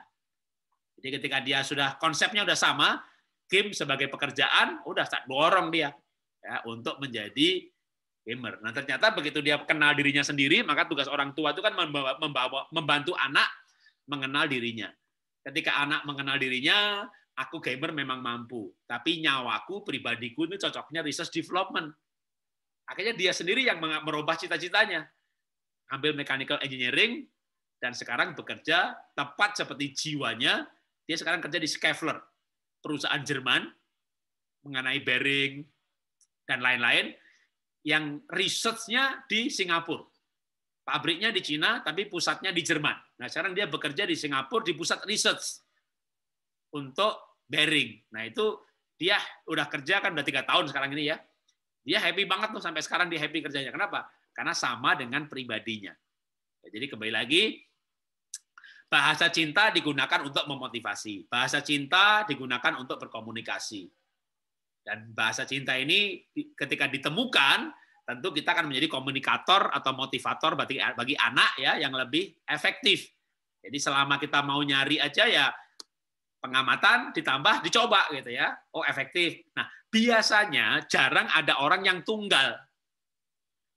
Jarang orang yang bahasa cintanya itu tunggal. Jadi tapi mana yang lebih dominan. Kalau anak saya 3, yang paling kelihatan itu nomor 3, paling kecil. Sebenarnya Pak peluk ma peluk. Jadi paling senang dipeluk, itu berarti keintiman biologis, gitu ya, kemesraan. Nomor 1, loh dulu paling senang ya, tapi kalau dulu anak saya memang dites, jadi nomor 1 dulu paling senang dikasih reward, ya. Kalau 100 ribu. Nomor 2 saya coba dengan cara yang sama, belum dites waktu itu. Ben, kan dia naik kelas. Kalau kamu nilainya bisa 60 aja Ben, 100 ribu. Saya bilang sama kakaknya, Kak jangan iri ya, kamu 100 baru 100 ribu, karena bagi kamu 100 itu gampang. Bena ini kan 2,5, 3,0, kalau dia 6 aja 100 ribu. Nggak semangat tuh, nggak pengen dapat 100 ribu, dengan 6 aja dapat 100 ribu, nggak pengen cari gitu. Suatu ketika ada mata pelajaran yang memang dia suka, matematika, nilainya 9. Sama mertua saya dikasih 1 juta, karena memang sekaligus hadiah ulang tahun. Itu duit dikasih istri saya, dan dia nggak pernah catat, nggak pernah tanya lagi, nggak pernah minta lagi duitnya yang dikasih mama sudah berapa. Nomor 2 nggak doyan duit. Jadi kalau nomor 2 ini dikasih barang, dikasih uang, nggak ngefek. Jadi betapa uniknya anak itu, yang anak pertama dimotivasi pakai ini bisa, nomor 2 nggak bisa. Jadi memang benar menurut saya bahasa cinta itu ilmu yang benar. Ya, kita hanya bisa memotivasi seseorang dengan bahasa cinta yang tepat sampai dia punya inner motivation. Jadi sampai dia dewasa, dan dia punya tujuan hidup. Jadi sebenarnya motivasi yang terkuat itu purpose, ya, makanya purpose driven life, hidup yang digerakkan oleh tujuan. Bahkan ketika nggak dikasih reward, dapatnya dianggap sesat, difitnah, dihajar, ditolak, disingkirkan, dia jalan terus. Nah itu kalau udah sampai pada purpose life, tujuan hidup. Jadi di bawah tujuan hidup itu cita-cita. Maka anak itu kalau udah punya cita-cita, dia nggak punya uang, ya dia belajarnya rame, ya dia cari tempat yang sepi karena dia cita-cita, gitu ya. Tapi sampai nanti kalau dia ditingkatkan sampai tujuan hidup, tapi itu butuh waktu kan, sampai dia lahir baru sungguh-sungguh cinta Tuhan, baru ngerti tujuan hidup. Kalau udah bisa sampai pada anak punya cita-cita aja, itu udah bagus banget. Kok nggak belajar, capek, ya udah nanti kalau sudah nggak capek belajar ya, gitu. Pasti dia mau, dia berhenti karena memang ya manusiawi kan, capek, tapi dia punya cita-cita. Nah itu nanti akan purpose driven life juga berlaku pada anak ini kalau dia punya cita-cita. Tapi sekali lagi, cita-cita harus ditanam sesuai keunikan anak. Karena kebanyakan selama ini kan kita menanam cita-cita yang impian kita, gitu ya. Kita punya anak 3, waduh, alangkah indahnya kalau 1 dokter, 1 insinyur, nah itu kan impian kita sendiri, gitu ya. Lalu yang dokter yang nomor 1 atau nomor 2, gitu ya, kita atur-atur sendiri. Ya anak punya Tuhan, bukan punya kita, kan kita cuma dititipin, gitu ya. Jadi akhirnya kita berdoa sama Tuhan, tapi Tuhan nggak jawab-jawab, gitu ya. Ya kan Tuhan sudah kasih otak kita, gitu ya. Itu lihat speknya, saya ciptakan anak kamu ada speknya, kira-kira begitu. Jadi sekarang kita belajar spek anak, ya. Oke, lanjutkan. Ya, terima kasih Pak Jarod buat penjelasannya yang luar biasa. Pak, mohon maaf nih untuk Bapak Ibu yang masih punya pertanyaan sehubungan dengan Pak Jarod yang masih punya acara lain ya, jam 1. Jadi kita close saja untuk sesi pertanyaannya. Jadi nanti dikumpulkan aja pertanyaannya. Nanti kalau ada waktu-waktu berikutnya ya, Pak Jarod, kita bisa sharing-sharing lagi mengenai topik ini. Ya. Boleh. Ya, jadi terima kasih ya buat kehadiran Bapak Ibu semua untuk acara siang hari ini. Pasti merasa diberkati dengan acara ini. Kalau merasa diberkati, kita juga memberikan kesempatan Bapak Ibu untuk memberikan persembahan. Persembahan bisa dikirim ke nomor rekening BCA. Bisa share screen, Pak Kris. Ya, jadi kalau